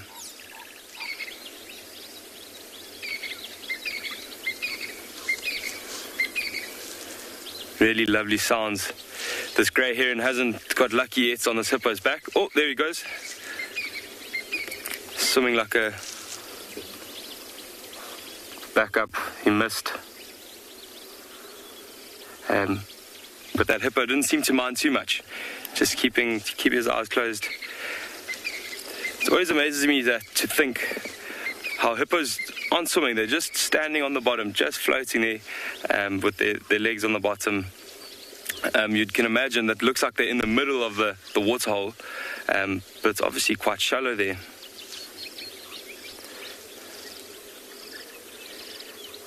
the younger hippos struggle a little bit sometimes, so they often climb onto the mother's back or the back of a friendly adult.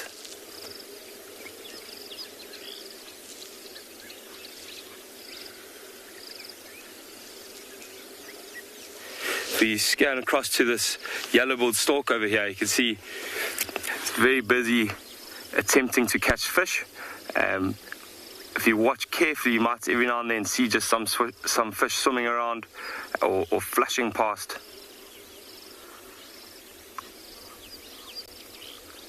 Look how it's diligently going at it, shuffling through the mud at the bottom, hoping to catch something. There he struck. No luck.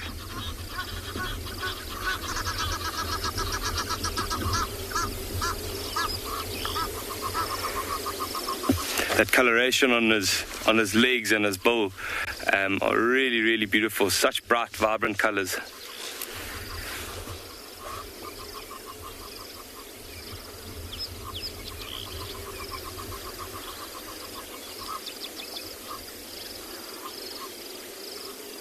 If you look slightly to the right, there's some white-faced whistling ducks, and they're busy cleaning each other. Just lost the signal.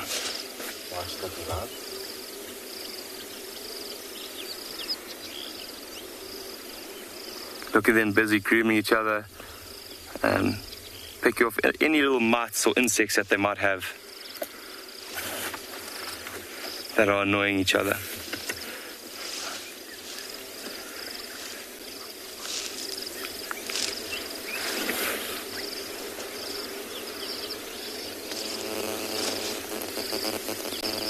We were talking yesterday about the life that a waterhole brings, and it's incredible to see here where there's probably over 20 different bird species in this one waterhole, and we've got hippos, Ngala, Giraffe and Impala all together here.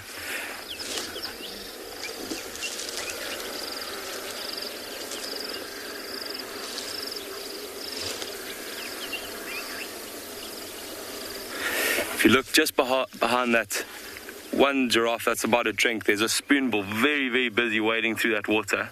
You can see he's just shuffling. Look how he's slowly creeping up to the water's edge.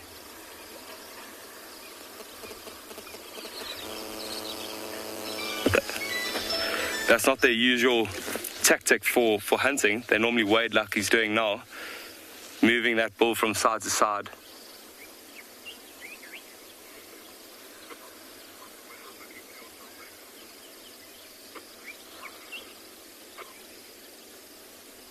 He's just gone behind that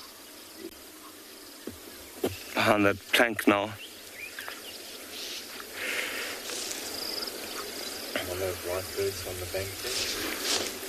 So that's another yellow-billed stork there, and then another spoonbill. They seem to just be resting. You see the yellow-bill on the left, yellow-billed stork. He seems to just be cleaning his feathers, preening a little bit. He looks slightly pinker than this one that was a bit closer to us. Can you see that on the wing?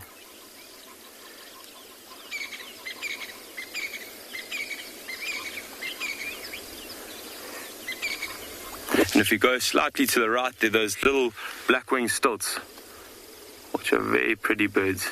Really long, skinny legs.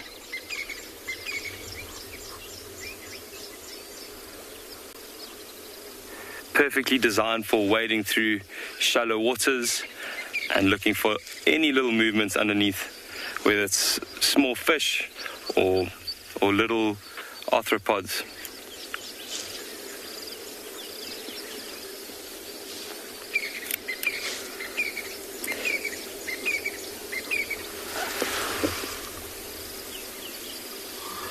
The giraffe on the right's just got a bit of a fright. He went down to drink and something spooked him, and he decided to give it a second thought.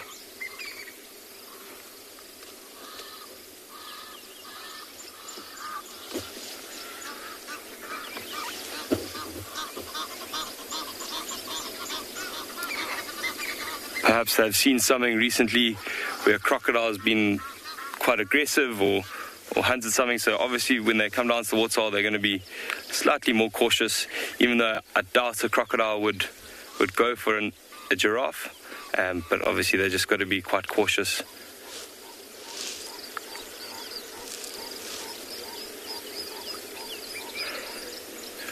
The one giraffe on the right-hand side now is busy herding those warthogs away. Look how they just slowly move out the way. And even if you scan to the left now as well, the giraffe is doing another giraffe is doing the same thing with the Impala. And it's always fascinating to me to see the hierarchy out here in the wild. There's always a line. Like last night when we saw the hippos were above the buffalo, and the elephant was above the rhino. So there's always a hierarchy. They'll just move out of each other's way. They know, okay, I've got to respect my boundaries, and I know that if I don't, I might get myself in a little bit of trouble.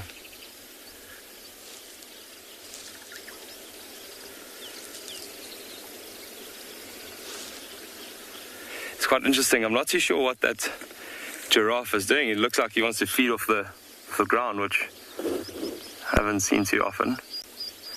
Maybe there's a little shrub that's caught his interest. Her interest, rather.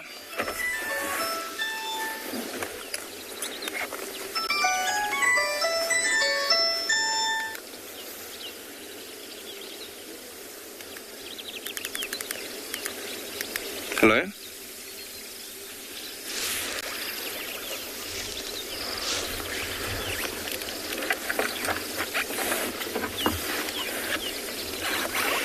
Thanks, Chris. Yeah, they are really, really majestic.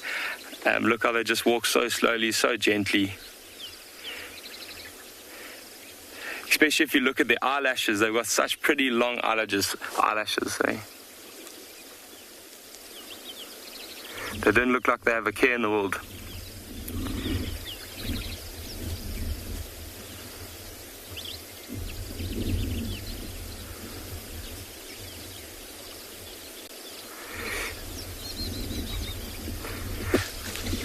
That giraffe that's slightly closer to us, that's a young male, and you can see his skin tone is slowly starting to get a little bit darker, and I'm sure when he gets fully grown, he's going to be a beautiful dark male.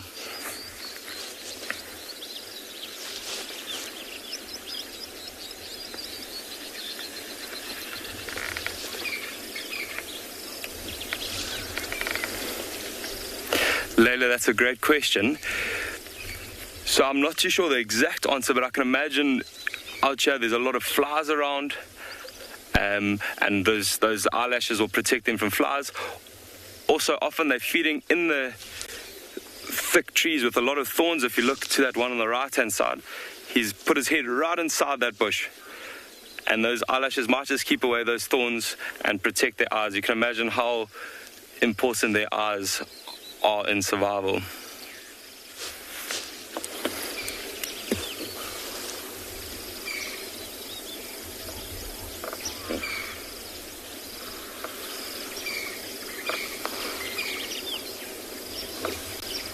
If you watch the one feeding on the right-hand side, you might be lucky enough to see their long tongue coming out and wrapping around the branch and stripping those leaves.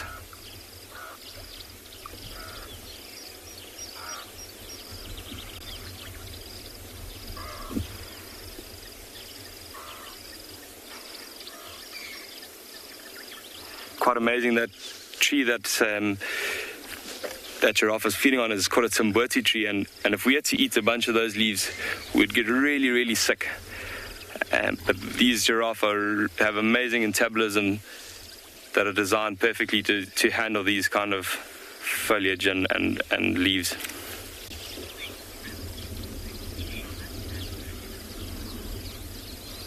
So we're going to sit here for a little while longer, see if anything else carries on, but Trishala's got something for you that's very fascinating.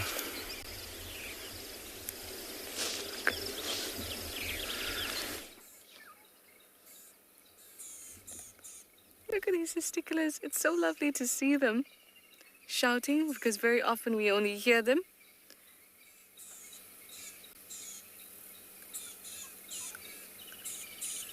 Shouting, shouting, shouting. But we have, Sister Killer, something much bigger behind you.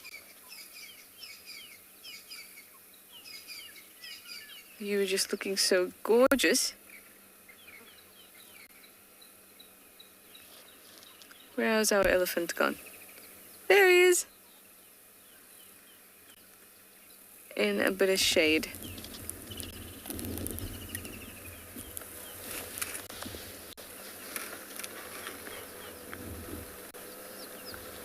The birds are really great today, and they're distracting me. Oh, I think I might sit here for a little while while we watch this elephant.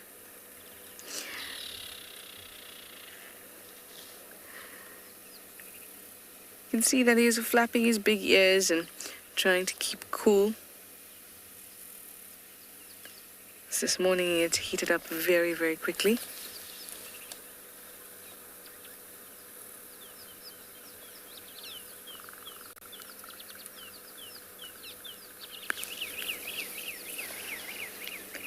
And I've been looking for elephants the whole day. Unfortunately, I didn't get a herd. But it's still pretty cool to see this guy. Now, he is deep in the block, so this is as good a view as we're gonna get.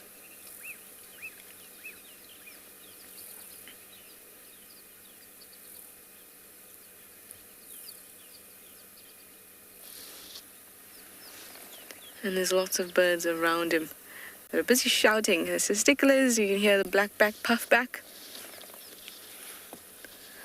I just saw it just now too. Oh, I'm just gonna have to sit here, I think, and we'll talk about the elephant for now, and then we'll do some birding in the next segment, because I also see some firefinches. When I see all of them around, usually there's more.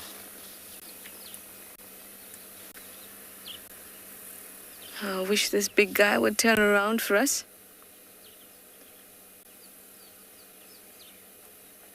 So we could have a good look at his gorgeous face.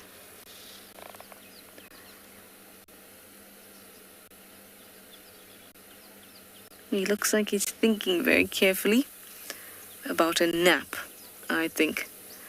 There's a moment when he was very still there and kind of swayed to one side, and sometimes they do that when they're having a nap standing up. But also remember that they don't only sleep standing up, they sleep lying down too. It's just these little naps that they catch while standing.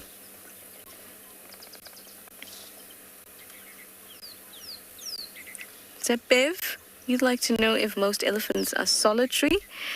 No. It's only the males that tend to be more solitary. The females always stick in their breeding herds. And in the breeding herd, you'll have mothers and daughters, granddaughters,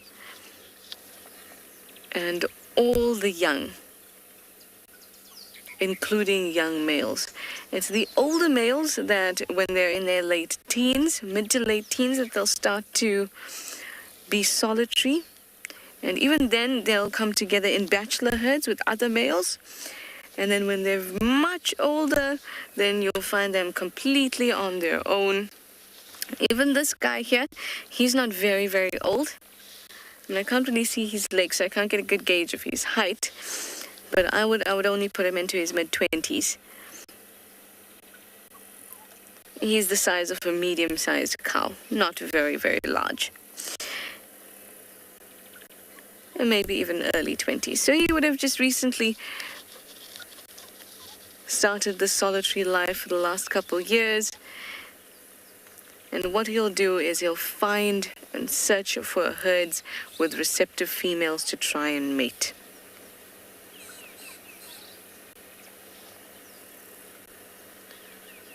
So it's only the males that will move around either on their own or in small bachelor herds. Bachelor herds are not very large, just a few males.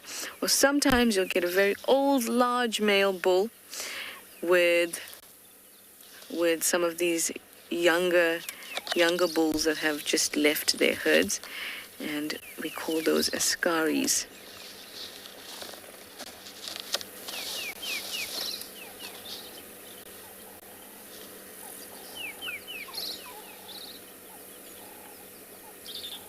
I think he is catching a bit of a nap. Hi, Alex. You'd like to know how long an elephant's tusk can get? Quite long indeed. So anything longer than 1.5 meters, we call that a tusker. To put that into perspective, I'm about 1.58 centimeters. So it's not very big for a human, I know that. But for a tusk, that's pretty long. But tusks can get even larger. 2 meters, 2.3 meters have been recorded. And those are very, very, very large tusks. But if you're a very, very, very large bull, then it would look quite appropriate. And remember, it's not just the part that's exposed that's counted when you are measuring a tusk, because a tusk is a modified incisor tooth. So there's a teeth, they're lodged into the gum, and they will hurt just like teeth if they're broken. So that part, they measure the entire tusk when taking that measurement. This tusk looks like maybe it's half a meter to maybe 60 centimeters. Not very, very large.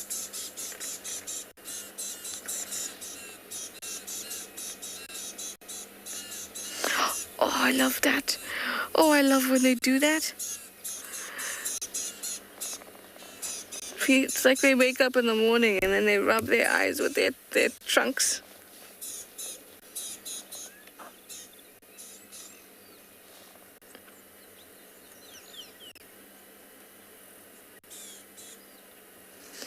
I often hear birds shouting around them when they come through, and that's not because they're a predator, because we're used to that sound being associated with alarm calls, but it's also because they disrupt the environment as they go through. So maybe the birds have nests and things like that, and they get a little bit irritated at the elephant that's moving through indiscriminately,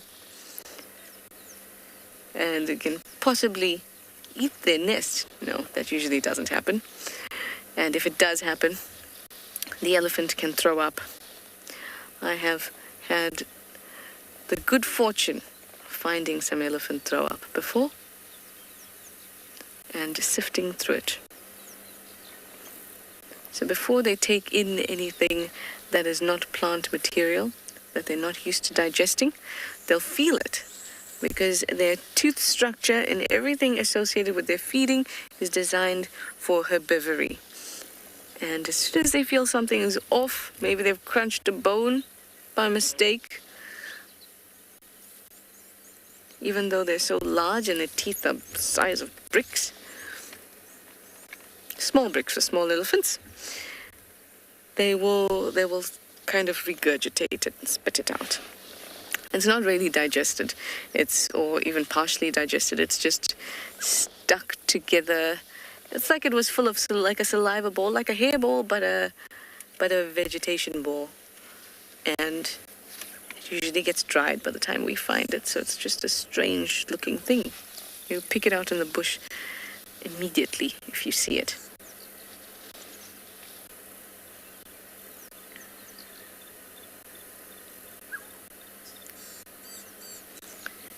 This guy is sleepy. This is what a sleepy elephant looks like. Standing in one place, swaying, flapping the ears, staying still, flicking the tail, maybe take 1 step or 2 steps, and then stay still again. Very cute. Okay, well, Kyle has some gorgeous birds for you, and I'm going to stick around here because I want to be able to show you some of the birds that we've found with the Ellie.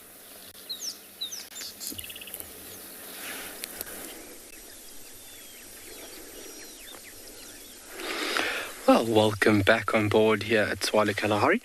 We are just enjoying this beautiful lesser grey shrike, and just like the wattled starlings, this year there seems to be an abundance of these birds.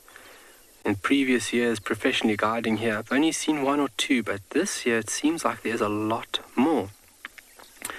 And that's because these birds would have ranged further south because of the abundant rain that we have received. And obviously that correlates with growth of vegetation, or vegetation growth, and as well as insect growth as well. So it's the perfect spot for this bird to range further south. Although the distribution does cover this part of the country, you find them in the northeastern corner, ranging further down to the central part of South Africa, and then going up into just the western sections of Namibia, meeting South Africa. They do range a bit further south. Obviously, their core is within southern Africa, stretching into the northern part of South Africa, going up to the northeastern corner of South Africa. But very abundant. I mean, yesterday we found 3 or 4 within one given area, flying around, chasing each other. It's a real treat to see a bird that's not seen on a day-to-day basis out here. You can see when it turns its head, it's got this uniform grey cap. There we go. Very distinctive. Exactly the same morphological structure as a common fiscal, or the fiscal shrike, sorry. Obviously that fiscal shrike having a common fiscal, having that uniform black cap. You can see how it's looking for any potential food items, gleaning, sitting perched position and just scanning and surveying the land around it.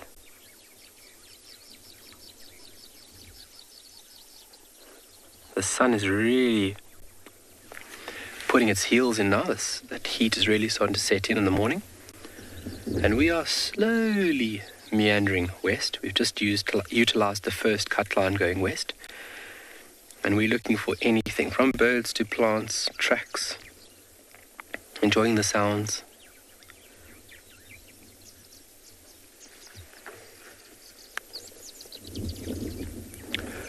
Are these one of the smallest birds on Tswalu? We get smaller birds than this individual. This individual is about 20 odd centimeters. 20 odd centimeters, and we have a tiny little bird called a finch. Well, it was previously known as a finch, sorry. It's now known as a scaly feathered weaver, and that's only about 10 centimeters and only weighing at about 11 grams in total length. So this bird being a lot bigger than that little scaly feathered finch. This bird would weigh anywhere between, I think it's about 40 or 50 grams. So quite a chunky bird, and it has to be quite robust because it is a predator, predating on insects of various kinds. And I've even seen them take chicks out of their nest. And obviously that hook-like beak is a very efficient weapon on how it would deal with its various prey items. But insects of various kinds, and then mainly beetles as well, this little bird would predate on. All right, so it's gone out of view. So let's continue a bit further west over here. Start up the old trusty steed. And it's just a beautiful thing to enjoy one straight road and just to be able to take it slowly. While we do that, we're going to send you over to Shala, and we'll see you when you get back to the side.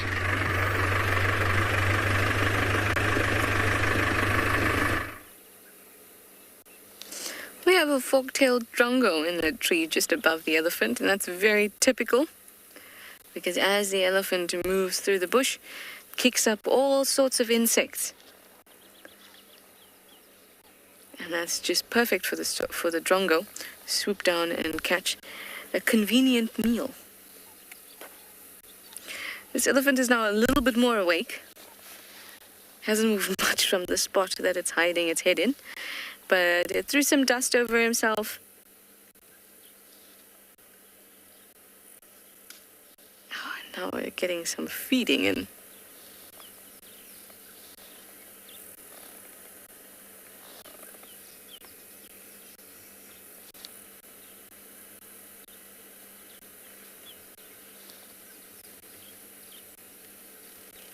When they beat their ears like that, or when they flap them like that to cool down, sometimes they beat them quite hard, and you can hear the sound of it hitting the body. It's It's quite a unique sound, something that you'll never associate it with anything else. In fact, what it does sound like is when you're cleaning a carpet, when you're dusting a carpet, and you hit it against something. That's kind of what it sounds like. I just heard it faintly just now. I was hoping you would have heard it too.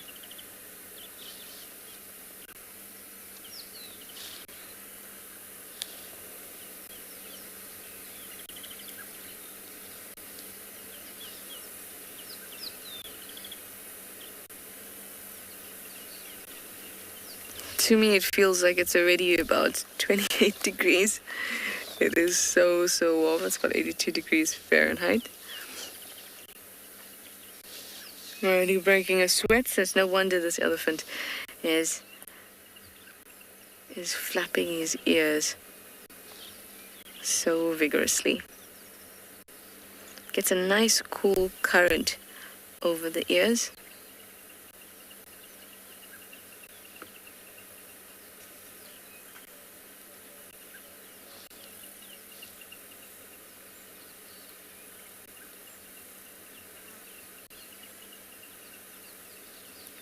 John, you'd like to know why it's rubbing its head against the tree? It's not actually rubbing its head against the tree. When we first got here, it was just using that bit of shade, because you can see that it's shady part around an area that's quite open and sunny. So it's not rubbing its head against the tree as much as it's trying to stay in that piece of shade.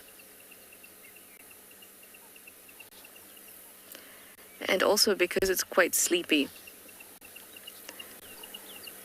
it can use it to lean on. So it's not rubbing its head, but rather just taking advantage of the shade and being able to lean on it just a little bit.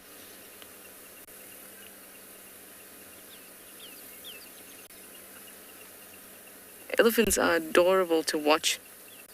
Sometimes, when they're a little bit nappy, because sometimes they may just be tired and kind of semi-sleepy but not actually napped, and they can take these like micro naps, and other times they'll take a full-on nap. You can drive right past and it's not moving for anybody. Eyes will be closed in the middle of the road, standing up, and other times it will be on the ground sleeping. But this guy seems a little uncomfortable, maybe with the heat, and just wants to lean on that Combritum. Flick its ears to cool down and use that spot of shade. I hope it'll go down to Treehouse Dam so we can watch it in the water. Anyway, let me send you over to Taylor in Pridelands. I'm going to head down to the dam and see if there's any other elephants there. Detected that elephant's technique of leaning up against the tree and having a siesta. But for now, we've gotten not an elephant, but a hippo that is also rather sleepy. You can see his eyes are just closing, but got half of his back out and exposed in the sun. Goodness gracious, hippopotamus.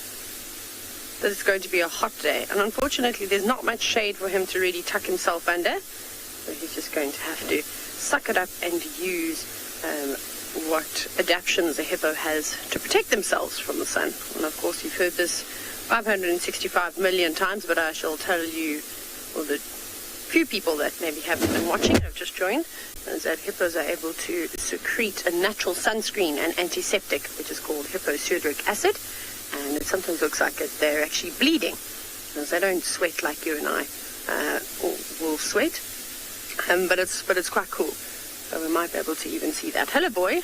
Am I speaking too loudly? Have I woken you from your slumber? No, just going deeper into the water. He heard me. And basically, I just mommed him, saying, put sunscreen on. So now he's gone, well, I'll just take a dip and cool myself down completely then. He's probably been out for most of the evening. Let's see. Sometimes he's quite a funny hippo. He gets quite rowdy and he not quite porpoises out of the water, but he definitely throws his head around and thrashes about a little bit. And I was hoping that if we sit at Ngala Dam for maybe 20 or 30 minutes, we might get some buffalo or, oh, never mind, Sebastian, the elephants have arrived. Up and to the right, some ellies have come through. I'm hoping for a big breeding herd of either elephants or buffalo. because I'd like to see them come right up into the water and see what this hippopotamus does, because he's been quite tolerant of the animals that come through for the last little while. So he hasn't really given much of a reaction to them.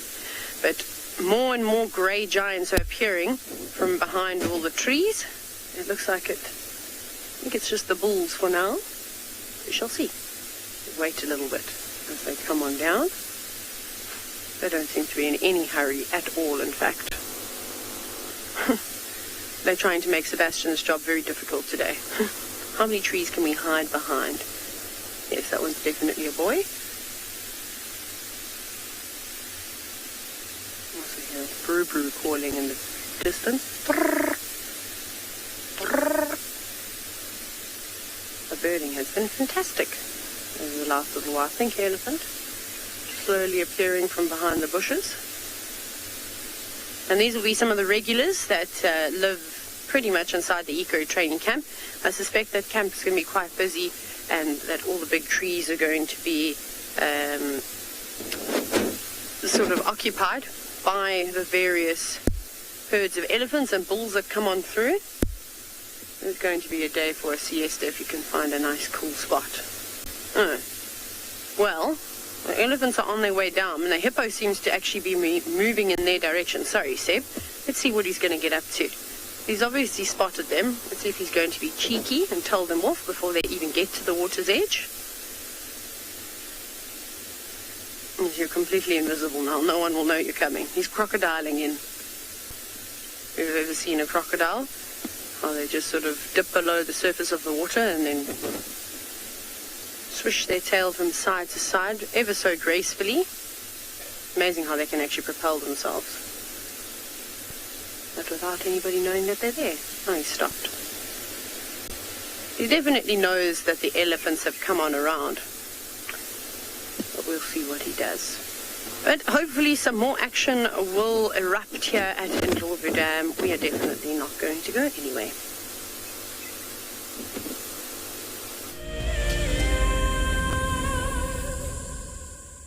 Join our Explorers program so we can keep on sharing nature with the world. For a monthly subscription, you will have the opportunity to win fantastic WildEarth expeditions, have access to an animal identification app, receive weekly highlights from our shows, and much more. All the money will go to keeping these live safaris on air, which in turn connects a global population with nature. My name is James Hendry, and I work here at Djuma Private Game Reserve in the Sabi sands on the western fringes of the Greater Kruger National Park. My favorite part of getting questions from viewers is that we get to have long and varied discussions about all sorts of different aspects of nature. Because our audience comes from all over the world, it's very special to have different perspectives from everywhere. If you want to submit a question on WildEarth, you need to register on our website. Once registered, go to the Live Safari page and submit your question beneath the live feed. Welcome to my car. This is Wendy, and she's my favorite. She would love to have your name engraved on her so you can be with her every single time she goes on a safari here in Djuma. If you become a WildEarth explorer, you will have the opportunity to buy an engraved tag which we will attach to her. We will make sure to send you a digital picture to show you exactly where you are sitting on her. You will have front row seat in every single sighting. Join us around the fire as we have our very first WildEarth Explorers Fireside Chat. And what that means is that if you are an explorer, we're inviting you to come and join us so we can chat about the greatest highlights of 2020. We will be chatting about our favorite characters and what they have been up to during the course of this year. And if you would like to join us, head over to our Explorers page and subscribe. Don't miss out. This Fireside Chat will be on the 13th of December at 7:30 p.m. Central African Time, straight after Sunset Safari.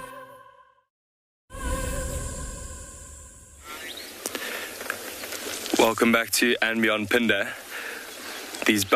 There were 4 buffalo bulls just on our right hand side, and they've just crossed the road. Really old, beaten and battered boys. They've just crossed the road now along this game trail. They've come straight from a waterhole, and they're nice and muddy. Not too sure if you can see the back of them. A lot of mud on there, but they're probably heading out now to find some nice grazing fields. So we've also got some wildebeest on our right. If we just go forward a little bit.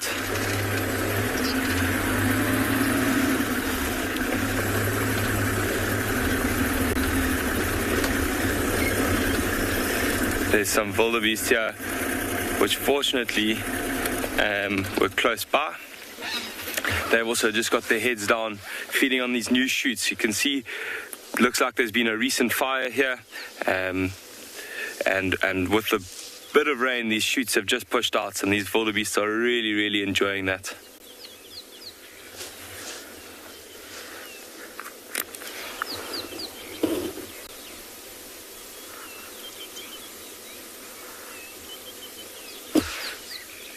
So these wildebeest still look quite young. This one at the back here on the left is a young male, so he won't have a territory of his own just yet. But how male wildebeest have their territories, they'll have an area, quite a large area with sufficient food and water, and they'll stick to that area for most of their life until the water or the food depletes. And they'll wait there and protect that territory with their lives and wait for females to come to them to breed. And hopefully if their territory is good enough and if their little patch is attractive enough, they'll get the females to come to them. And just at this time of the year now, similar with the Impala, we'll start seeing a lot of young wildebeest around. And they're very, very sweet. Quite a light colour. Hopefully we will come across one and show you guys.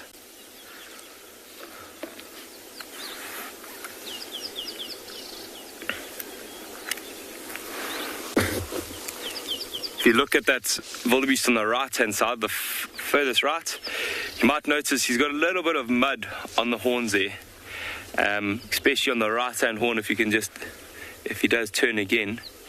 And what they do is they often rub their face. They've got two little glands on either side of their nose, just below their eyes, and it secretes quite a smelly ointment that other wildebeest will pick up the scent, and that's how they mark their scent. They've also got the same glands between their hooves, and you'll often see them scraping in the sand or in the soil, and that's just to mark their territory and just to spray. You can see now that he's just faced us. He's got a lot of mud on his face. He would have been rubbing his face inside that mud and just putting his scent out there. But I've heard Tristan's got something great for you guys, so we'll catch you just now.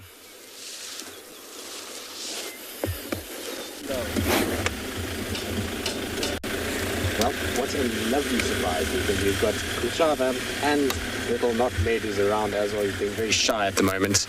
Unfortunately, he does not want to be seen too much, but she is calling him, so I'm hoping that at some point the little one will kind of come towards where we are.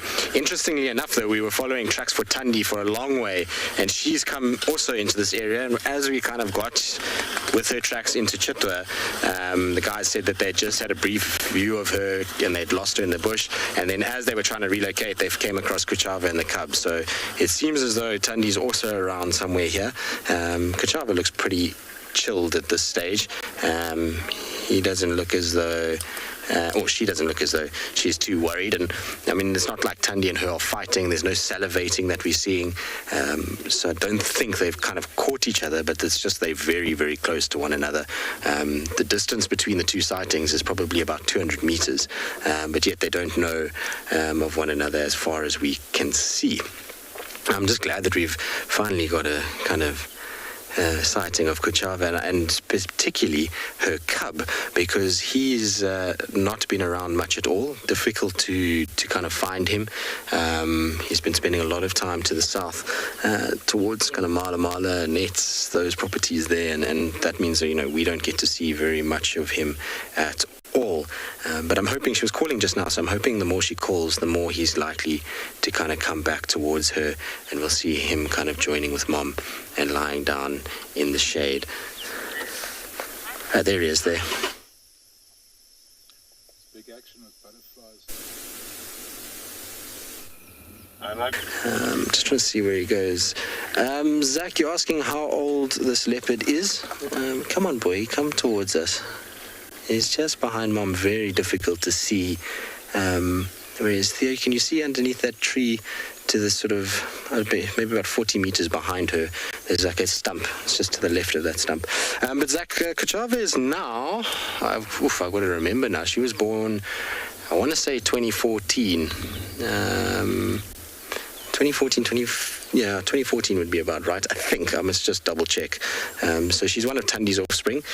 She was the third. There he is. You see him there. That's good to see him. It's been so long since I've seen him. In fact, the last time I saw this little cub, go to there we go. Found him. The last time I saw him was, I think, in May, somewhere there. So it's been a long time. Now, unlike Tandi's little boy, who's started to relax really nicely, this cub, not so much. And that's simply due to the fact that he's getting so little exposure to vehicles these days. He's typically spending a lot of time hidden, and when he sees cars, he does what you're seeing now.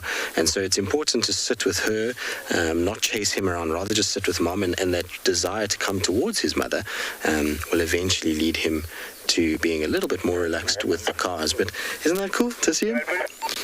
I know a lot of you have been wanting to see these two for a long time, so it'll be a welcome update to have them. And you can see how much he's grown since, well, particularly since the last time I saw him. He's double the size of what he was, maybe even more at this stage.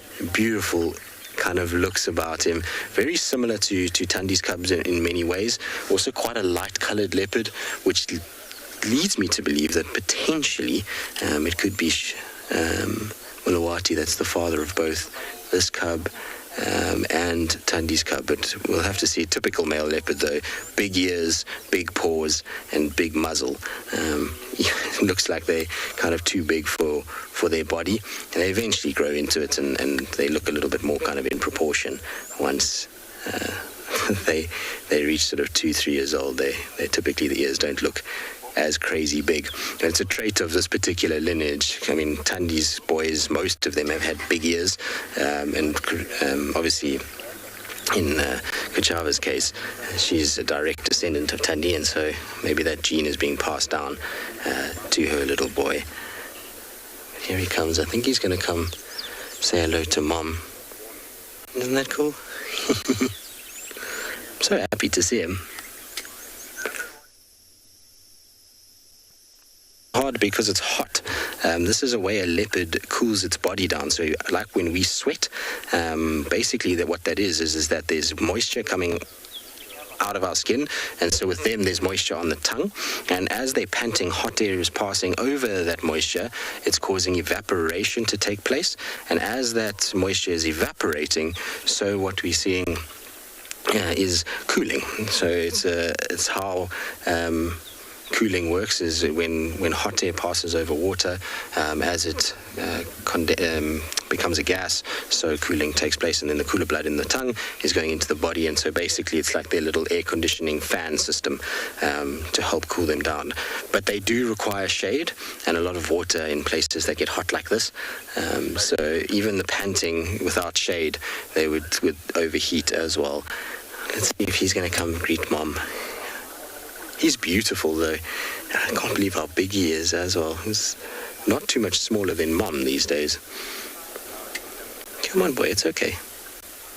You don't have to worry. I'm quite glad he came round towards us, because he was far on the other side. But luckily he's come all the way around all the other cars and decided to come from our side, which makes me happy, because we've had a really nice kind of view of him coming in towards Mom. And this will be invaluable for him in terms of understanding that we're not a threat and we're not doing anything to him. When you sit like this and everybody's nice and quiet and Mom is here and the cub slowly approaches Mom, it's really kind of teaches him that her body language is showing that she's at complete ease, and therefore he doesn't have to stress as much. Now, he's a much older cat to be doing this with. Tandi's little male was a little bit like this at one point, but lately, because we've been spending so much more time with him, and it's not just us, I mean, there's multiple vehicles that are spending time with him, he's become like a little rock star and is getting more and more relaxed by the day. And all it takes with this guy is a good couple of sightings like this, and he'll eventually calm down. Elizabeth, he is a handsome boy, isn't he? I mean, there's very few young male leopards that are not handsome. I mean, I know that a lot of them get the kind of big ear syndrome and they can look a little bit goofy, but for the most part, young male leopards typically are good-looking creatures. Here we go, look. Come and say hello to Mom. You can see he's a lot more aware in his approach. You're getting massive, boy.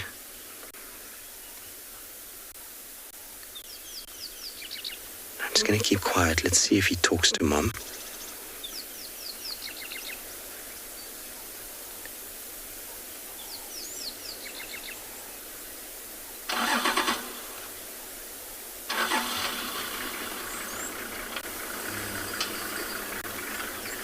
There we go. No talking, but at least they've settled down now. I know it's not the greatest view for us right now.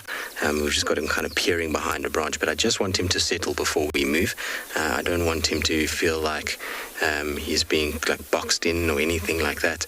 It's important to just let him kind of get into the grooming with his mother, and then we can move a little bit and have a slightly better angle on the two of them together. But you can see what I was talking about size.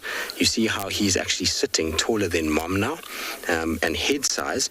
This is something that we've discussed a lot in terms of sexing male and female leopards. If you look at his head size, even though he's younger than her and he's still developing, look at the width of his muzzle. Do you see how much wider his muzzle is than hers? Her nose kind of comes down to a point, and she's got quite a sort of smallish head, whereas he's got a big, bulky head in relation to his body. You can already see his muzzle is larger than hers. All right, now that they've settled into a little bit of grooming, I'm going to just go forward slightly. Oh, shame he got a bit of a fright with that. Oopsie. Sorry, boy. See how he's not used to our cars versus the other cars. So the diesel engines that they have, he's seen those a lot more than these petrol engines, and so when this car starts, he gets much more of a fright than when the other car starts. I thought he was going to settle down, and with Mom grooming him, he would be okay, but he decided against it, unfortunately, which is not what we wanted at all. Shame. Sorry, boy. I didn't mean to disturb you. Anyway, we'll sit here and hopefully he'll come back. I suspect that he will. In the meantime, though, let's send you across to Trishala.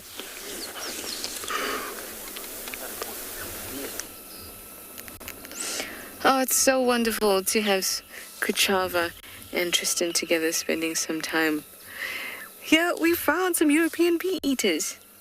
Yay! I've seen them flying around, but it's the first good sighting I've had of them where they're actually sitting. And they're being very entertaining first because they're dipping themselves in the water and coming back up. They're very, very entertaining, putting on a show for us today. So we're sitting at Treehouse Dam looking at all the wonderful birds. And then a big, great leopard tortoise came down to have a drink too. So it's been an exciting day at Treehouse Dam with all the wonderful birds and... Oh, this is... One of the bee-eaters keeps dunking itself in the water. Here goes another.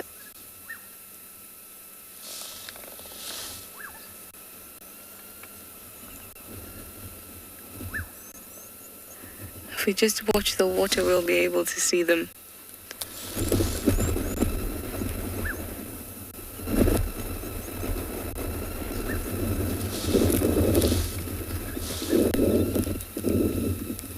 There you can see the spot where it's dropped down. We'll just watch for a little bit because you'll see how gorgeous it is when they do it.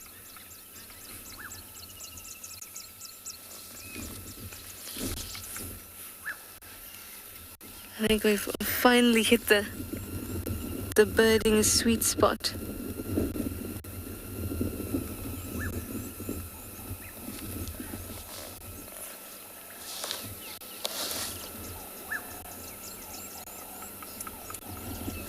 I can also hear a bearded woodpecker. I can see blue waxpulls and red-billed aquilias just in that spot right there. So much gorgeous bird life going on here. I think I'm going to stay here for quite a while. I'm going to send you over to Taylor and her swimming elephants.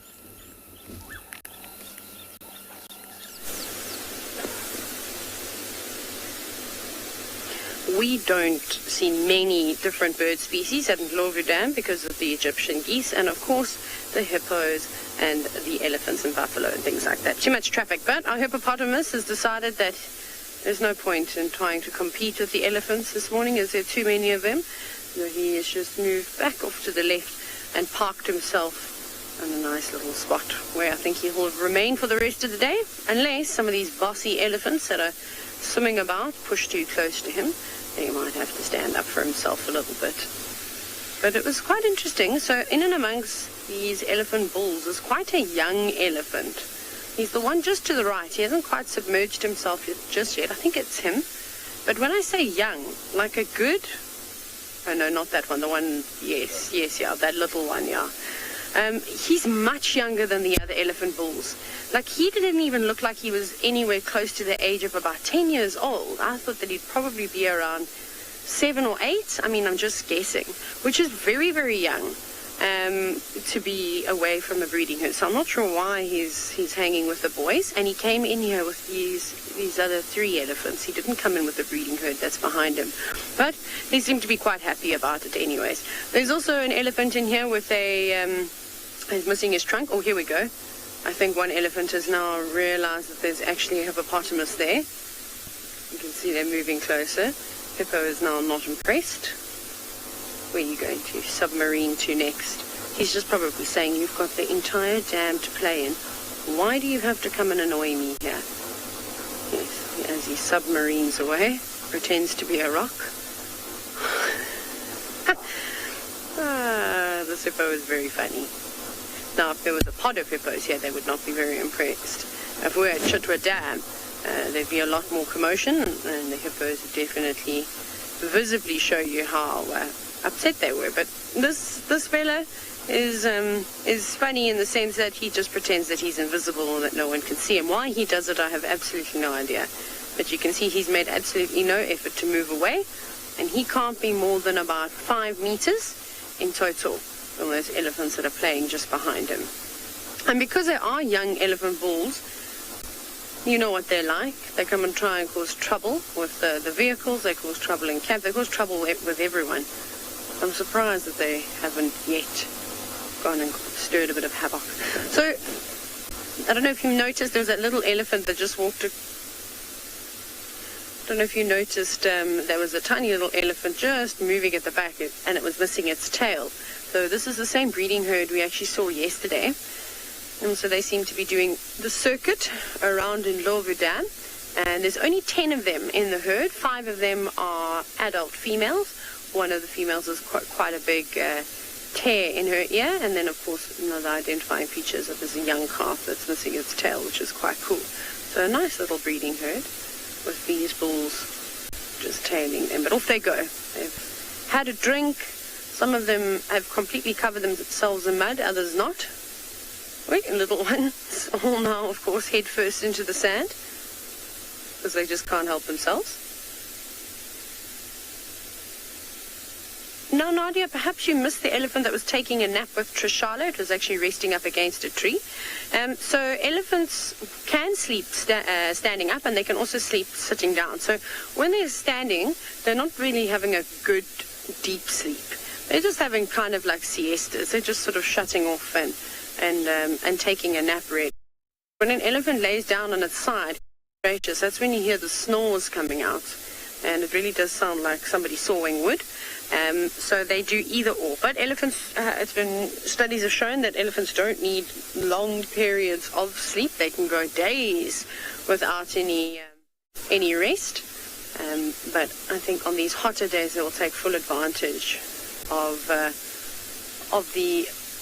the weather and take that moment to just do nothing, unlike these bulls that are now splashing about. But we get to... Oi, hello radio. Just turn that off. But these bulls obviously spend all day, every day doing this. What is quite funny is just what's happening above them, because the little elephants on that slope, just up to the left, the ones that are all sitting down on their bums that we were just watching. Yeah, those ones. They're quite entertaining. The way that they're almost using that steep slope as a slide. Now, from this angle, it doesn't look like there's much of a gradient there, but when you're standing up on top of the dam wall, trust me when I say that I've almost fallen onto my bottom a couple of times trying to come down there. So it is quite steep, and especially when you weigh a few tons and all the weight is in your shoulders, it can be quite tricky. But the sand is nice and soft. You can see it's all being stirred up. The adults doing most of the work though. Yes, lay down. That's just amazing. Look at them. Every single little elephant there is now down on its side. I wonder what they're thinking. It's a good opportunity to use the shade provided by the adults. Whoops, off we go to Tristan.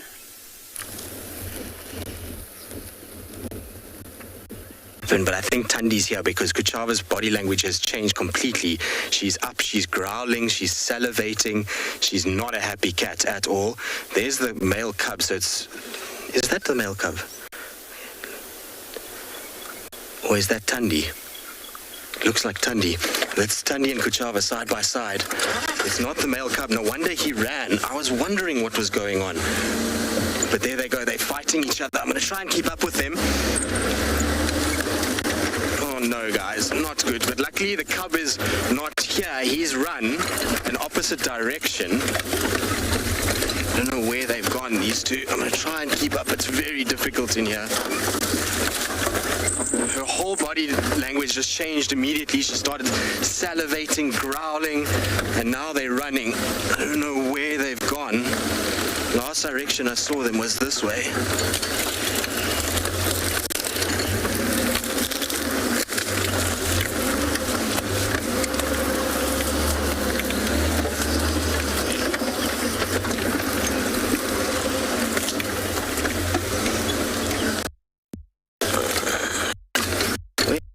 Normally they don't run far, they run a little bit and then they start growling.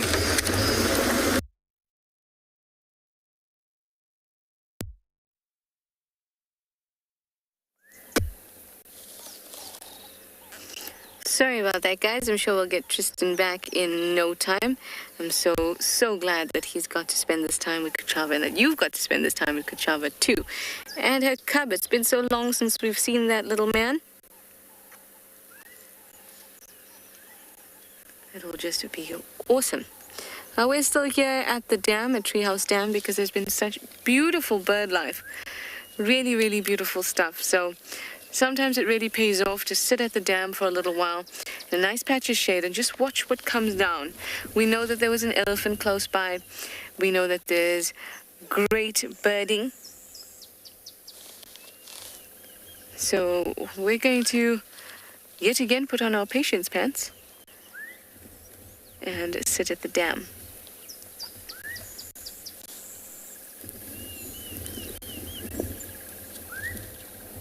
I would love to see what else comes down to drink.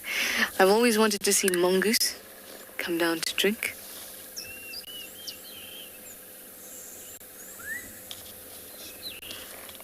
I almost saw it once.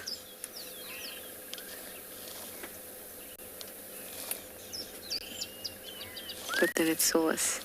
That ow, ow you're hearing in the background is a herd of Impala with a few youngsters close by.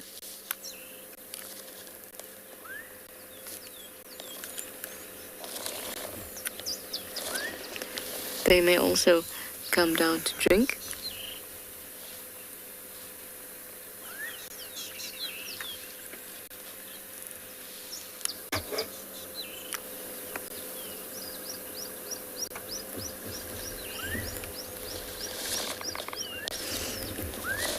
And this sounds lovely as well.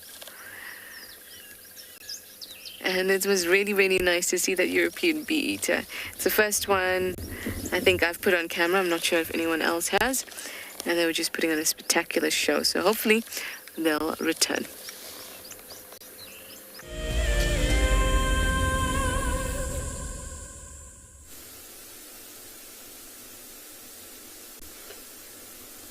And I think what we are going to do is just take a moment once again to enjoy the wonderful sounds of the elephants and all the other birds that fly on by.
What an awesome time. Especially with those buffalo weavers chirping, there's blueberries in the distance. What an awesome moment here at Tswalu Dam, where the elephants will just keep on coming for the rest of the day.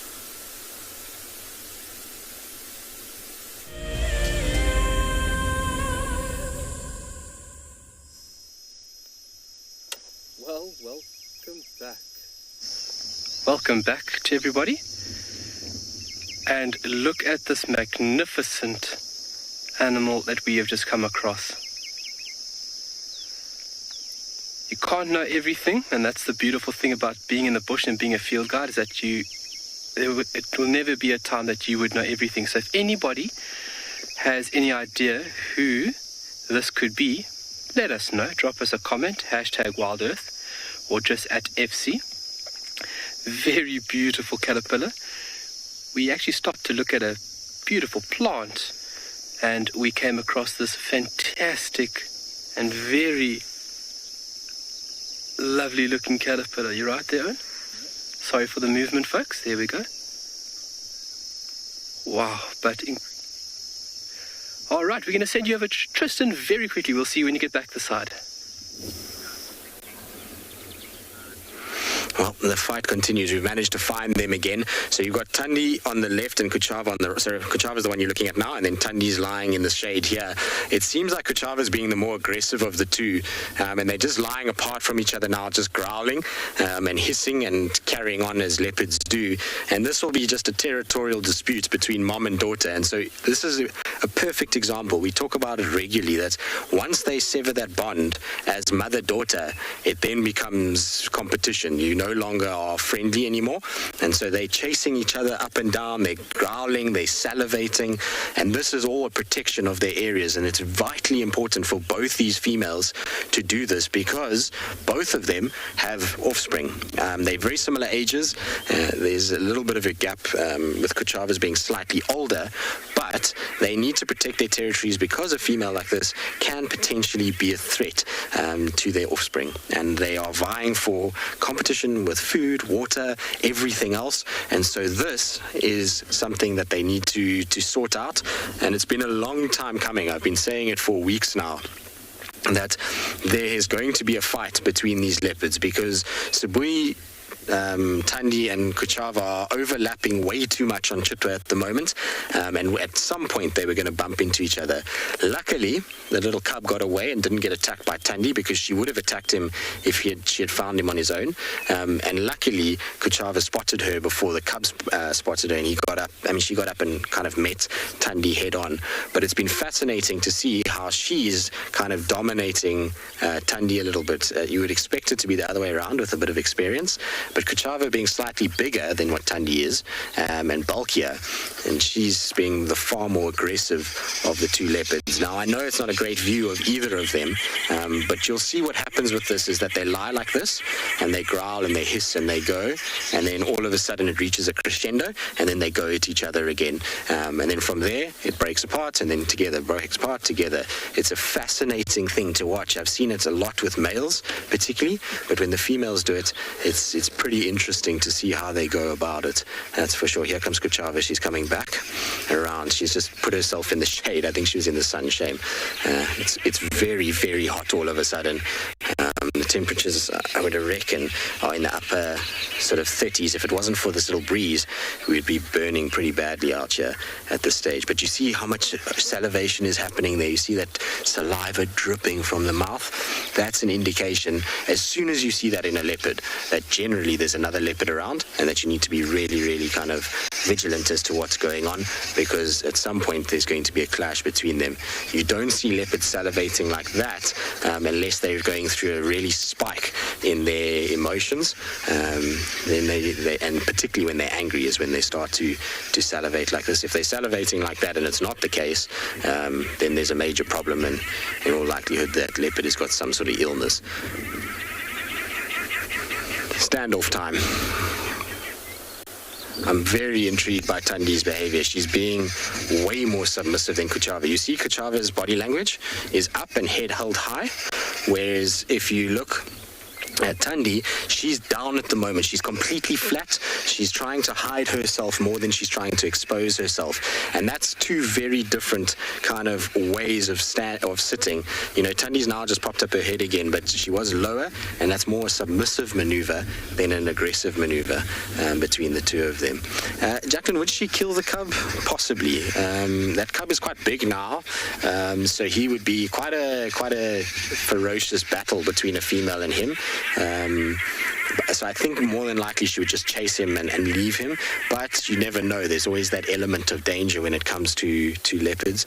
You can never be kind of too certain what the outcome will be, but I suspect that you're going to find that she would be a little bit intimidated by his size and would chase him and be aggressive towards him, and as soon as he started running, she would kind of leave him alone. Whereas with Kuchava, it's different. She sees Tundi as a threat, and she's going to come and meet that head on, and she's going to try and make herself as big as possible and turn her body. And you'll see a lot of lateral presenting in these guys in order to try and intimidate one another with their size. So they use their side of their body almost to show how big they are with these guttural growls and salivations that you see.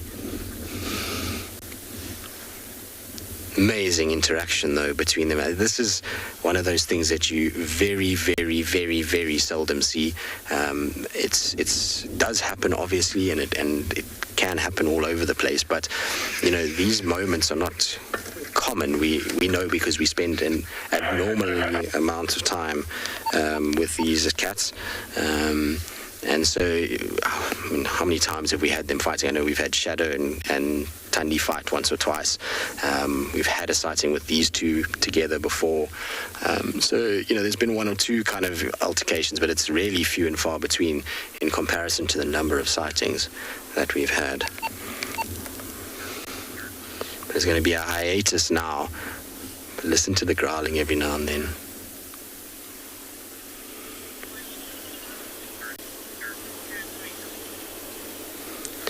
Luke, tricky because it's on the border at the moment. So you've got Kuchava kind of to the south, Tundi to the north, and there's been a lot of overlap here. And because Kuchava was one of Tundi's cubs, a portion of Tundi's territory, or where Tundi used to be, has kind of been given to her, and Tundi moved quite heavily away from where Kuchava, where she used to be, to give space to Kuchava. So where we are now is a bit of a grey area. I mean, that's what this is. This is a defining of those boundaries between these two cats.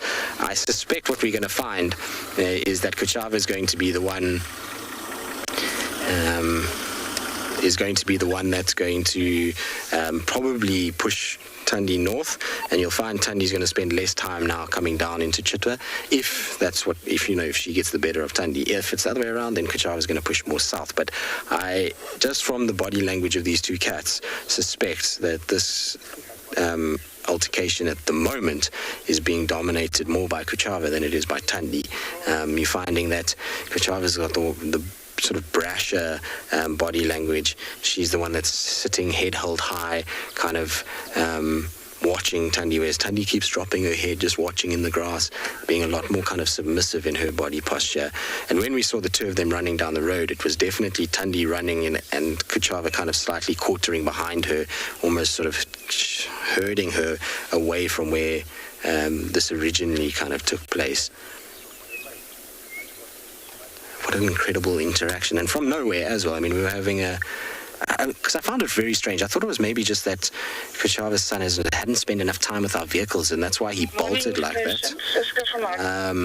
And he was just nervous of the fact that we were, kind of this new car, and our vehicles looked different. So I thought maybe that was what, but it wasn't. It must have been Thandi, because I saw him run and then I thought it was him lying down, and then Kuchava's reaction immediately was different and she started growling, and then you know straight away that a leopard's seen another leopard. And so pretty crazy thing to witness.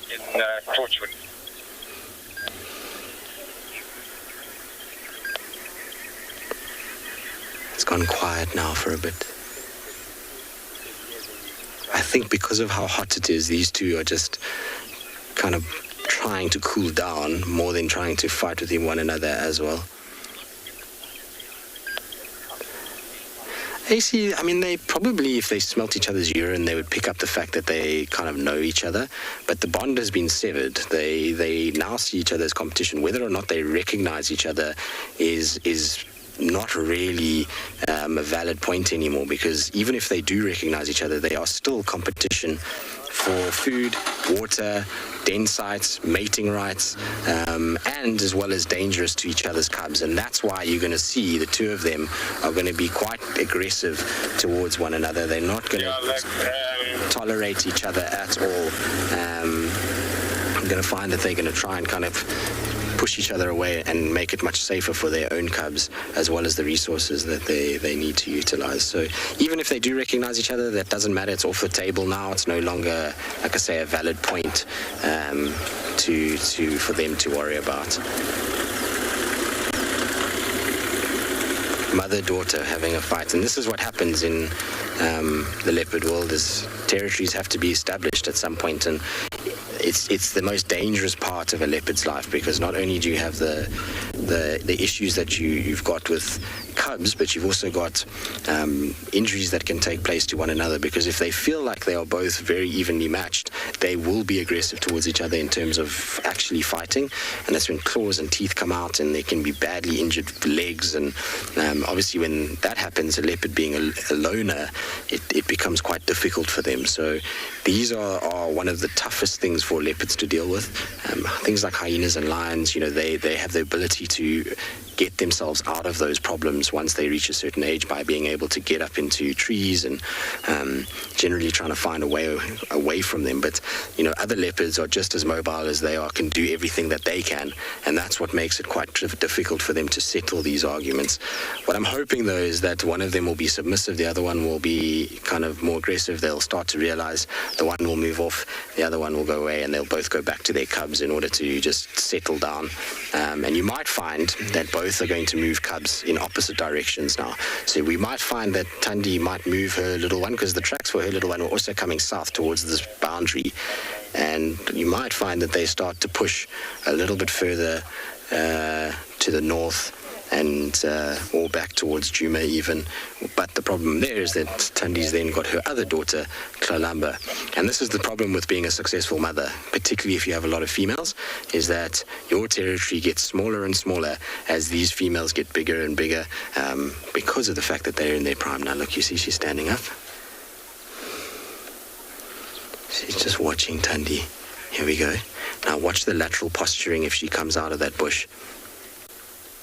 And listen to the growls.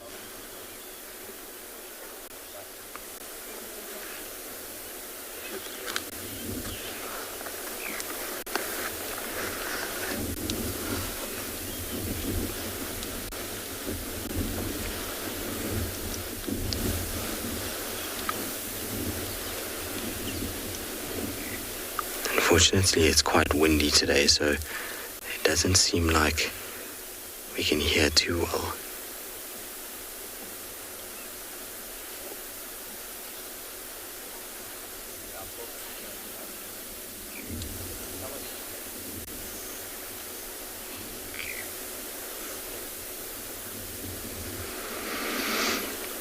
I think the problem is also how hot it is. Both of them, when they walk into the sun, and I can tell you because we're sitting in the sun, it is beating down this morning. I think they both move into the sun and it's just like, nope, too hot. Going to just sit both of us in our own little bush and watch each other and growl and hiss and carry on until such time as one decides to move, and then you find the other one will try and enforce its way and try and establish more dominance over the other one. Then eventually it will settle down after a while. But this could take all day. I mean, it could be you come here in the afternoon and they still boxing with each other. It typically doesn't last that long, but it can. So this is just a patience game, and I'm quite frankly happier with this situation where they're talking at each other and growling and generally sitting far apart than when you see them coming together and in this ball of just fury, claws, teeth, because that's when things can happen and animals can get injured. So I'd rather they sit here like this and shout at each other and basically make an audio and visual show out of it by presenting and growling and hissing than for them to actually physically come into contact with one another. It's something that you don't want to see, and particularly with both these cats, because they're both kind of firm favorites of ours. So we don't want either of them to be injured. We also know that they both have dependents at the moment. So it's better that they establish it a peaceful way rather than an aggressive way. And a lot of you might be thinking, but why don't they be more aggressive? Well, it's quite simply because of the risk of injury. So neither one wants to risk being hurt. And so it's better to try and establish boundaries and have situations where you establish a kind of edging to your territory by being passive rather than aggressive, because both have a lot to lose if they actually engage with one another and hurt each other.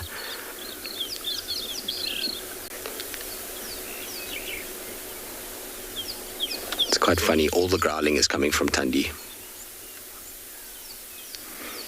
She's the one that's making all the noise. What I suspect is going to happen, though, is I think Kuchava is going to take this male cub south again. I don't think we're going to see much of her after this. She's going to take that cub much deeper into her territory and not bring him so much to the kind of northern part. All right, well, we'll sit here and we'll wait. Let's see what happens. Maybe the two of them will settle down and they'll leave each other alone. In the meantime, though, let's send you across to Carl.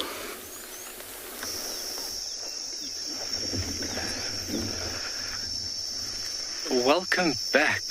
And this little individual has just remained motionless on this little branch. But what a treat it is to see such a beautiful caterpillar. And like I mentioned, if anybody has extensive knowledge on these beautiful creatures and you might know who it is, please let us know. I really think deep down inside it's a form of a moth. I don't know, for some reason my tummy is just leaning towards moth. But a very beautiful species at that, regardless it being moth or butterfly. And distinctive colors, you can see green, and look at those little red spots. So that is a clear indication that that's trying to fool a predator. So it might be to distract the predator, to give it the impression that it has multiple eyes to ward off a predator. But then as well as it could be visual aspect to say, I might be foul tasting. But this little individual will obviously grow in size, and it goes through several molts, or what they refer to as instars, between 4 and 6, and they have to molt or basically change their body. Oh, hello, don't move that way. Change their body coat because of the extensive growth form. And what this animal is doing is just eating and accumulating the material and the stuff it needs in order to go through that beautiful stage or form, metamorphosis. And obviously from Greek terminology, munching away. From Greek it means change in form or form in change. Metamorphosis, to change.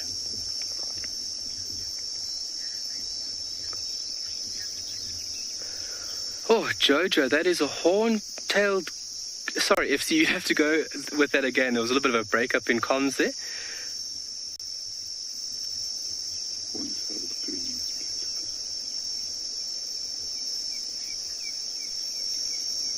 A horn-tailed green caterpillar. Thank you very much, Jojo, for your comment. Great that we have so much knowledge across the board. And that's the beautiful thing about safari life, is that we are tapped into so much knowledge across the board. And obviously we have the ability to share. Because remember, knowledge is power. And the more knowledge we have about this beautiful blue planet and the more we can share, the better we create, or the stronger we create an interest in it. And the better then obviously we can protect it. But look at those little mouth parts, obviously designed to chomp away on vegetation. And these mouth parts will be different in the larval stage in comparison to the adult, obviously to eliminate competition. But look how well those mouth parts are working against each other to chomp down on that little piece of foliage. Munch, munch, munch, munch. It's like me after a long day's work. Grazing away. But what a beautiful, beautiful caterpillar. So once it goes through these 4 to 6 molts, it'll then spin a cocoon, and in that cocoon it will physically change its body structure. All body parts basically melting away and then reorganizing the whole body. I mean, that is such a beautiful process, metamorphosis. It is something so elegant and so complex, it doesn't even seem real. Wow. I hope he's not that hungry he starts munching on me. You can see the front little legs are like claws, and you can see towards the back. I don't know if you can see inside there, and he's got like little suckers at the back end.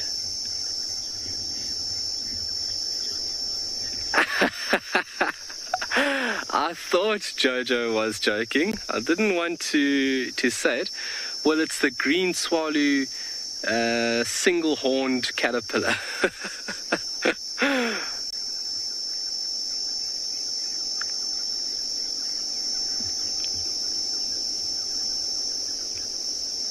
Unbelievable. But a real pleasure to see this little organism. I'm going to put him back where I found him. And then what initially got us to stop here was the activity of these butterflies. If Owen can punch in there and just give you guys a little view. Look at the activity of these white butterflies fluttering around in the vegetation. I'm just going to put this little guy back over here nice and neatly where I found him. If you look at where these insects lay their eggs, obviously the female would have flown around, and she would have been very, very careful at selecting a certain type of plant, because where this little one hatches, you want to put that little one in the best possible spot in order for it to have its first meal. So when it hatches, it is on a viable food source. Obviously, they do have taste receptors in their mouth, and obviously those big chomping jaws allow them to munch away on vegetation like this. So plant species being very, very specific to a specific species of butterfly or moth. And this is exactly where I found him. So it's actually feeding on the plant that I initially wanted to show you folks. Let me just step out the way so he is safe and sound. Ha la la. Look how they've changed. Okay, oh, we've got a beetle in here now. Hello, Mr. Beetle. Oh, it looks like a form of blister beetle, guys. So it is part of the same family. Can you see it there, Owen? Oh, yeah, here it comes back. So it is from the same family group that we were looking at yesterday, that wild morning glory. And a very beautiful plant. Miramia vercunda. So that's initially what got our attention. That's why we stopped here. We found that beautiful caterpillar. But we're going to appreciate and scratch around and see what else we can unearth and uncover. And we'll send you off for a little bit.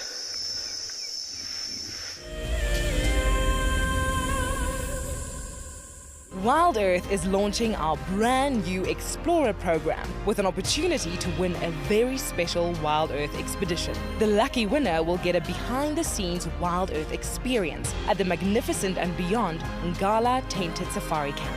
The prize includes a 3-night stay for you and a friend with a chance to sleep out in the unique Ngala treehouse. Become a WildEarth explorer and stand a chance to win this and many other prizes. Terms and conditions apply. Join us around the fire as we have our very first WildEarth Explorers Fireside Chat. And what that means is that if you are an explorer, we're inviting you to come and join us so we can chat about the greatest highlights of 2020. We will be chatting about our favorite characters and what they have been up to during the course of this year. And if you would like to join us, head over to our Explorers page and subscribe. Don't miss out. This Fireside Chat will be on the 13th of December at 7:30 p.m. Central African Time, straight after Sunset Safari. An ever-increasing part of the global population is losing its connection with nature. WildEarth is here to reduce people's stress and anxiety, allowing you to escape into nature even just for a few hours a day. However, WildEarth is expensive to run, and we need help from you to keep this ship going. WildEarth Explorers gives you the opportunity to be a part of a program that supports the sharing of nature with the world. Hi, I'm Kyle, and I come to you live every day here from Tswalu Kalahari in South Africa. My favorite bird has to be the social weaver. The enormous nest that they create, their survival tactics to inhabit these harsh and unforgiving environments, and as well as their complex social arrangements is truly remarkable. And the interconnectedness with the ecosystem shows us that we are too. Catch up with the guides daily here on WildEarth.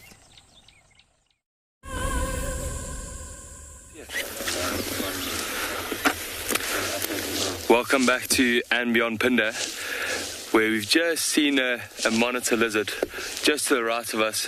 Glenn's going to go there now. We can just see the tail and the head just sticking through now.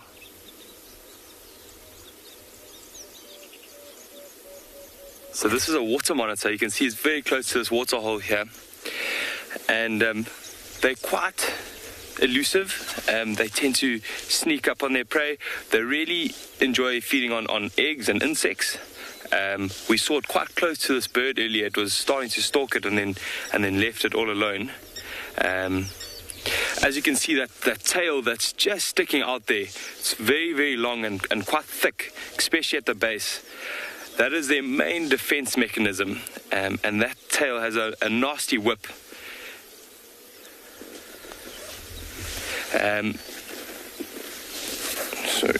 Sorry, I heard some other birds down there. It's got a really nasty whip, and it can even fend off predators such as leopards. If you get to see their claws as well, they've got really, really sharp claws that can scratch and climb. So they can climb up steep banks, up cliff faces. They really, really are incredible little reptiles. Well, not so little actually. But can you see his head is just sticking up through the grass? Maybe he spotted something. If you look carefully, you might get to see the tongue come out, pick up any scents that are in the air. Unmute yourself. Mute yourself.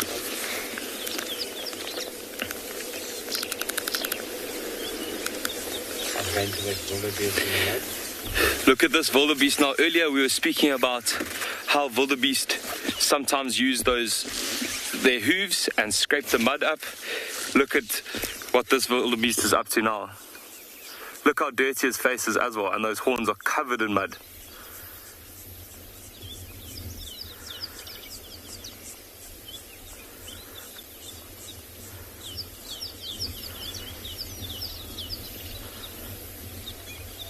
Very, very interesting to see. So often they'll also cover their horns in mud to try and make them look a little bit bigger. You can see the one on the right-hand side, just to the right of that tree, has also got a bit of mud on his horns.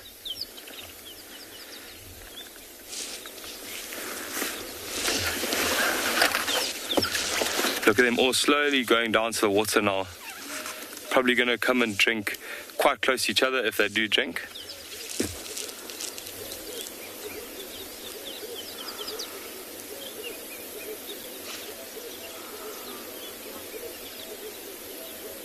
If you look at the back there, that female that is right at the back, that's got her bum to us now, she's very, very pregnant. You can see how low that belly is hanging.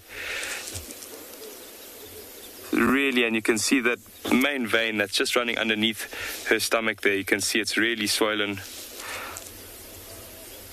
I'm sure within the next few weeks she will have a young foal with her as well.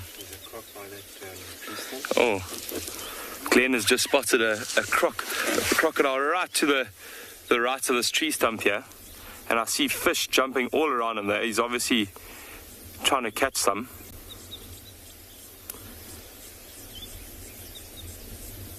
Look how dead still it's sitting there.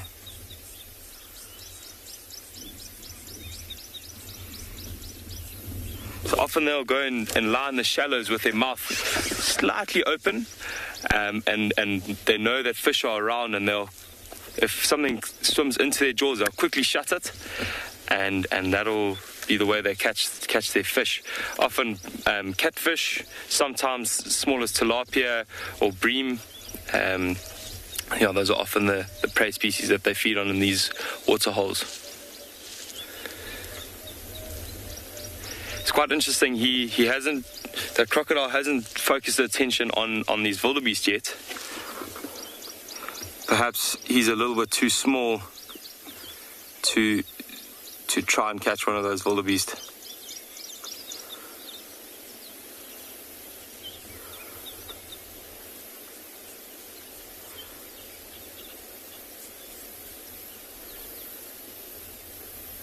We focus our attention back towards those wildebeest there. You can see they're still quite nervous around the waterhole. They know that this is often where predators at this time of the day might be around.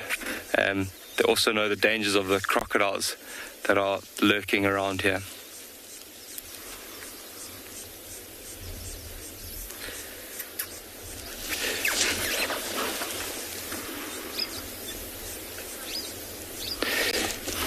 Bernard, that's a good question. So a big wildebeest won't get older than about 20 years old, especially in the wild. Obviously in captivity they tend to live a little bit longer, but as they get older, wildebeest will obviously lag behind and not be able to keep up, and the predators will eventually take them out before getting to those extreme ages like they can maybe get to in captivity.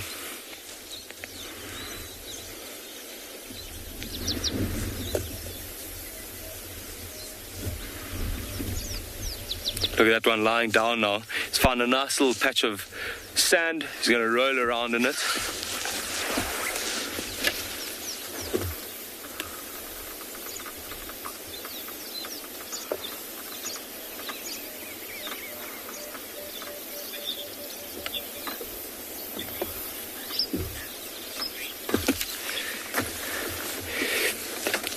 So Julia's asked if they use the mud as sunscreen, similar to the way buffalo do and hippos and rhinos. So not as much. They will as well roll in the sand and the mud to use it as a parasite remover. They will sometimes use it as a sun cream if it's a really, really hot day, but it's less likely that they do. They don't have the same thick skin as a rhino or an elephant, so they don't need to protect it as much.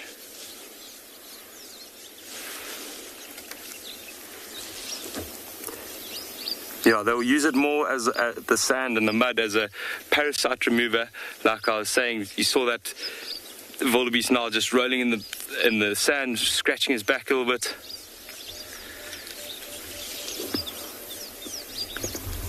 I'm going for the Ngala now, right? There's a beautiful big Ngala bull that's just approaching the waterhole now from our right-hand side. Look how cautiously he came down that steep bank. His mane, that white mane of his, just raised beautifully there. So we're going to stick here for a little while and see what Kay's out here. But I heard Tristan's leopards are back at it. So enjoy that.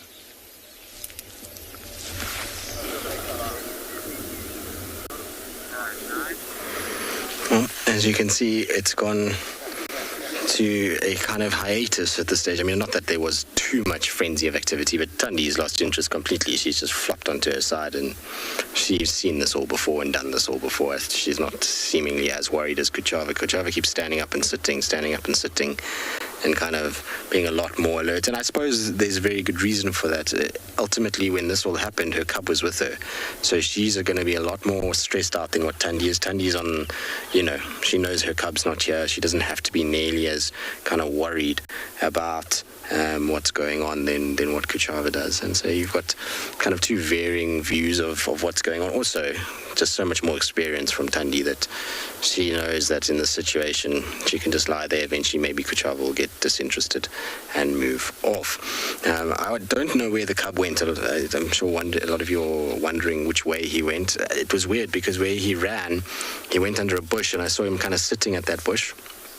And then a car moved and left, and I was watching kind of, and I saw him, and then the next time I looked, it wasn't him, it was Thandi. So I don't know if he saw her and disappeared while we were watching Kuchava. I don't know. It was kind of just a weird swap over of leopards.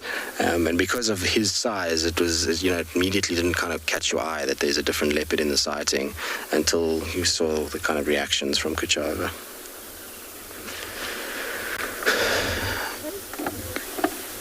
So, Safari Detective, how old is too old for these kind of things? Never really too old. Leopards are always going to be in competition with one another, so you'll find them even when they're no longer breeding female, if they make it that long. They still do compete with one another, but the skirmishes get less and less the older they get.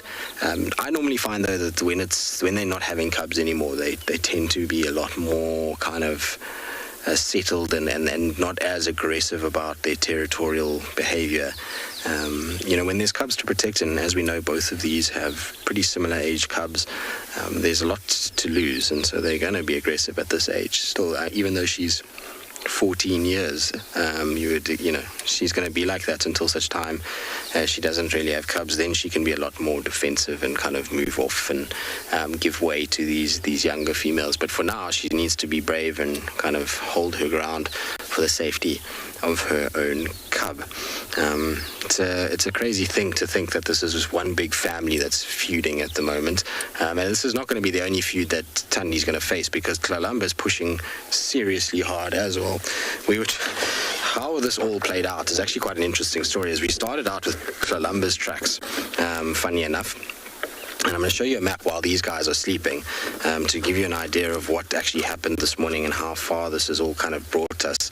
But essentially, we started out, this is basically Buffelshoek, Djuma, Torchwood, and we started out here, all right, at Gallagher is kind of where our camp is. And the tracks as we got going for game drive this morning, I found her tracks, Tlalamba's tracks, going past our rooms and heading up. She eventually came out onto Gallagher Shortcut. She went like this, up Hunters Road, up this way like this, and then she came all the way down to Dollarite, in here, down and across Pipe Road. So we were following up with her tracks here, and one of the guys was on this road, so I decided to go a little bit further south and picked up what was Thandi's tracks moving this way and then south, and then she came like this all the way down, and we came down, and eventually, can you hear the elephants? We ended up here on Chitwa, and we're basically on the main road at the moment, so the divide between the two is what's kind of taking place at this stage. But in fact, this is exactly where we are. Here's the new entrance over there. So we kind of in this area, but it just goes to show you how far Tlalamba is pushing at the moment. If you think she's covered this entire kind of area and she's pushing down into where Thandi is, and if you start looking at the sizes of territories, if you look where Thandi is now being pushed into, she's being pushed into just this little small thing over here, with Tlalamba doing all of this in Sele up here, and if I just hold on, flip this over, this is kind of the Cheetah Plains, Chitwa, this is all Kuchava, kind of this area over here. So it's really kind of means that Thandi's being squished more and more and more into a smaller and smaller area. All right, so we're going to stay with them. We'll see what happens. Hopefully these two ladies will decide to do something at some point, now that there's some Ellies around. In the meantime, though, I think we're sending you across to Trishala.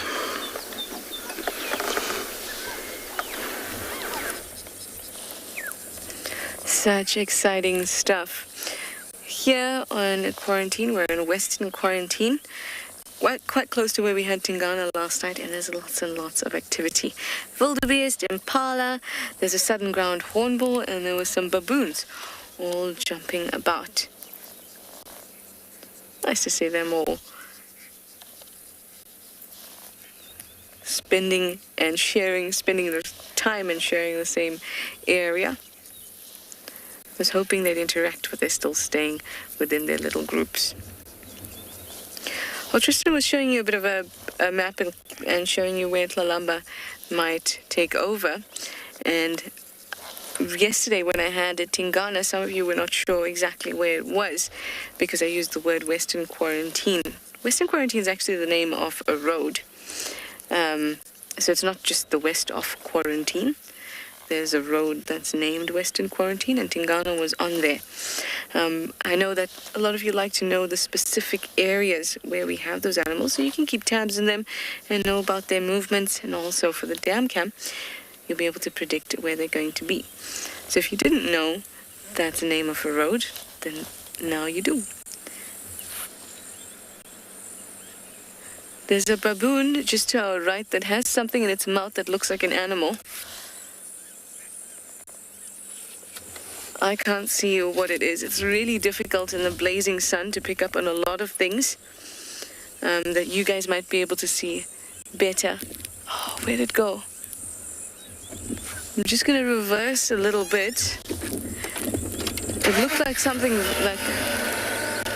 It was definitely an animal. It was swinging like a dead animal.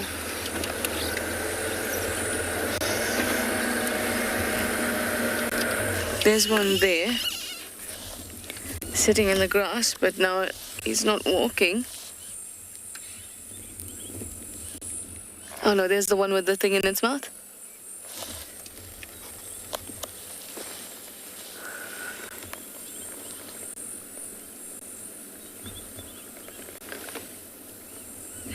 I almost want to say it looks like a scrub hare. Or it could be a dead baby, but that is a very, very tiny.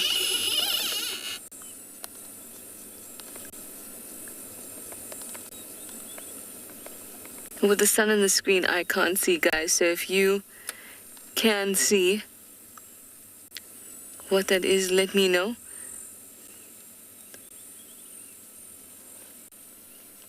That's a scrub hare. Oh my goodness.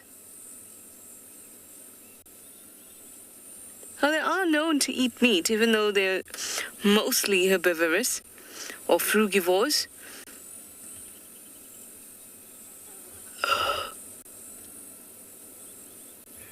Their tooth structure and everything about them is mostly omnivorous. It's not surprising to see them eating meat. It's just I've never seen one eat a scrub hare before.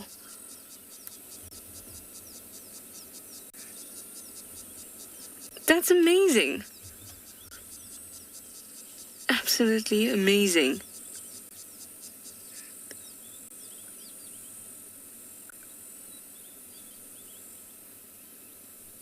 It was not a big scrub hare either. Wow, there's something so human about the way they eat these things, because we're so used to seeing cats and animals like that, well, mostly cats that have scrub hairs and eat it, and you don't get to see them sit and, hold it with their hand and hold the leg bone like that and eat it. This is such a strange thing for the eyes to see it. It looks so familiar.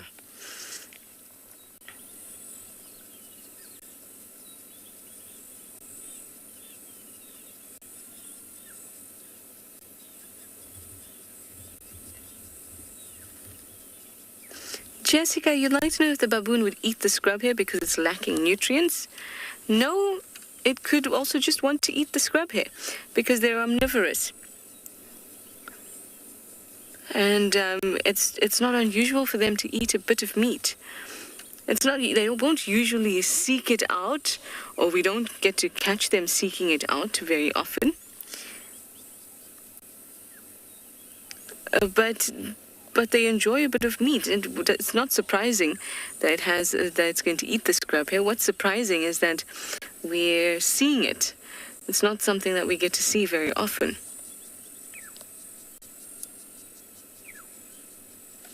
Let me see if I can roll back just to get that tree out of the way. No, I can't, but they're fairly far away. They shouldn't run.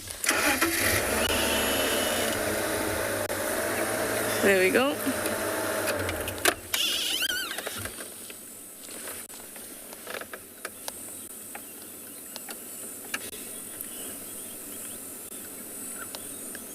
That is a very, very interesting thing.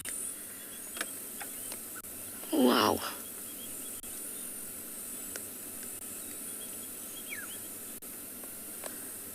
You can see that this big male is also not sharing. No sharing of the scrub here.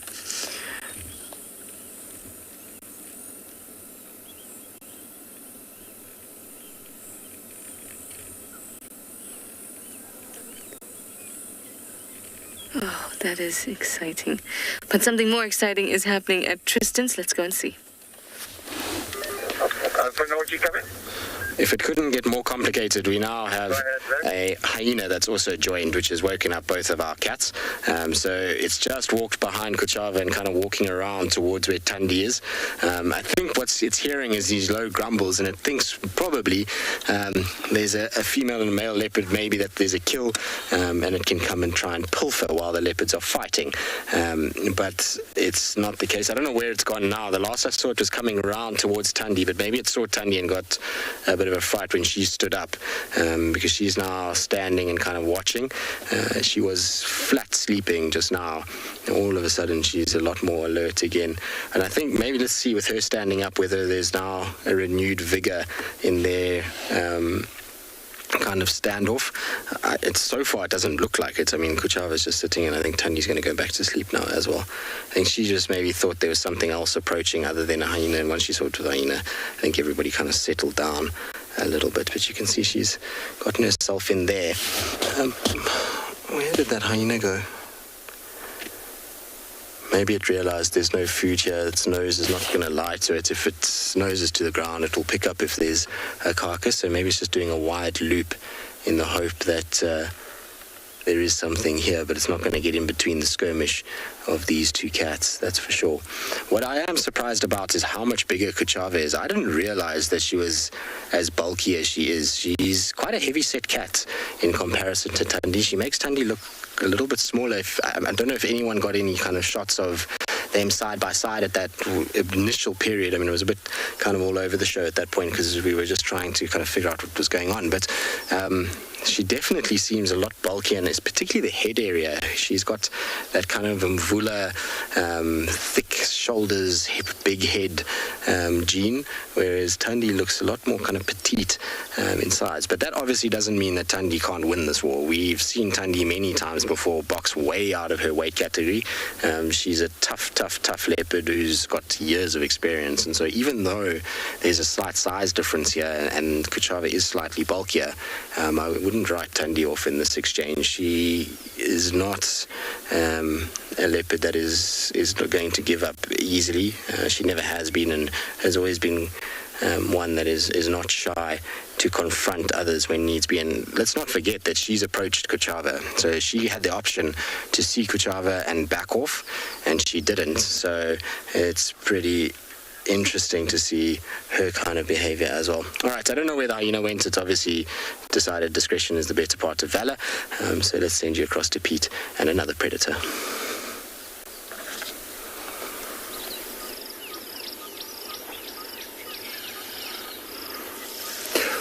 Welcome back to andBeyond Phinda, where we have just come across all these crocodile hatchlings. Glenn and I were counting now. We counted about 32 of them, which is unbelievable that they've survived this long. So young crocodiles like this don't have they don't have a big success rate from incubation till fully grown. They've got a lot of predators, from grey herons all the way to other bird species, and even legavans like we just saw, or water monitors. So the mother crocodile, which we can't see now, would have laid between 16 and about 80 eggs. Just above the water level, she would have gone and found a nice sandy patch, dug it quite deep, and laid her eggs individually there. It's amazing with small crocodiles. The incubation determines the sex of the crocodiles. So they are dug in a kind of triangle shape, and anything that is lower than 30 degrees, so any of the eggs that's lower than 30 degrees becomes a female, and anything above 30 degrees turns out to be a male, which I find fascinating. So that's how they balance out which eggs are born to which sex. But it's amazing, they've just found this nice sandy patch here. There's a bit of sun shining right on them. They seem to be enjoying it. The only thing that they're not enjoying right now are the flies. You can see every now and then one's just flicking their tail.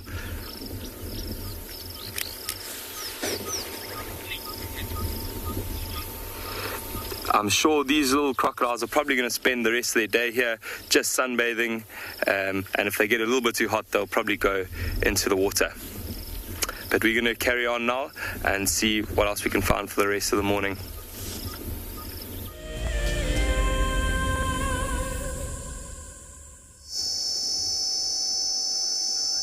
Well, sitting and enjoying one of the most iconic sounds throughout Africa, and the sound made by a cicada, I thought we would just sit and share this with you folks.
So continuous shrill, sometimes actually ear-piercing. Some species of cicada have been clocked at about 107 decibels.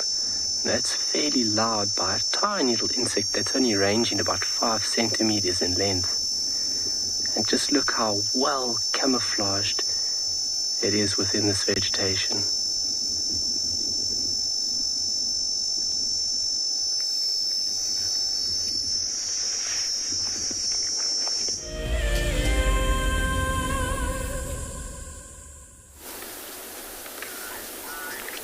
Both leopards stood up briefly and then looked at each other, growled, and lay back down again.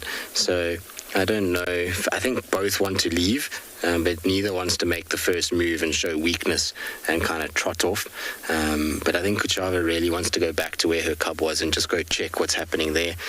She's the one that keeps getting up first and moving, and then Tundi responds and stands up, and then they look at each other, shout, and then sit back down again.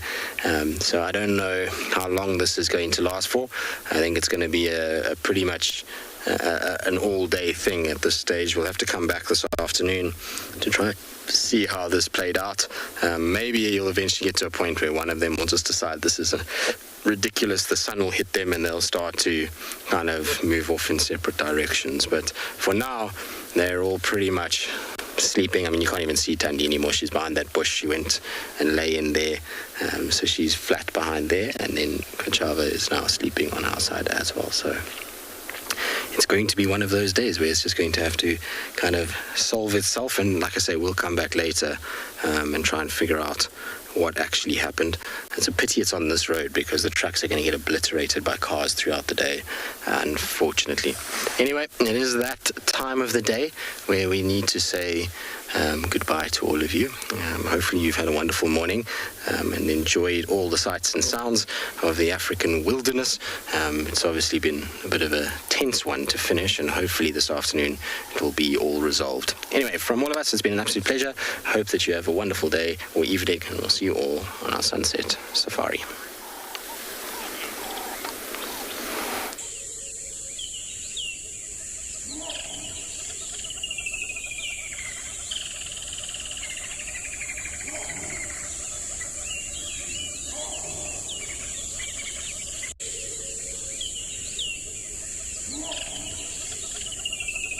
Live coverage of an African safari and may include animal kills and carcasses. Viewer discretion is advised.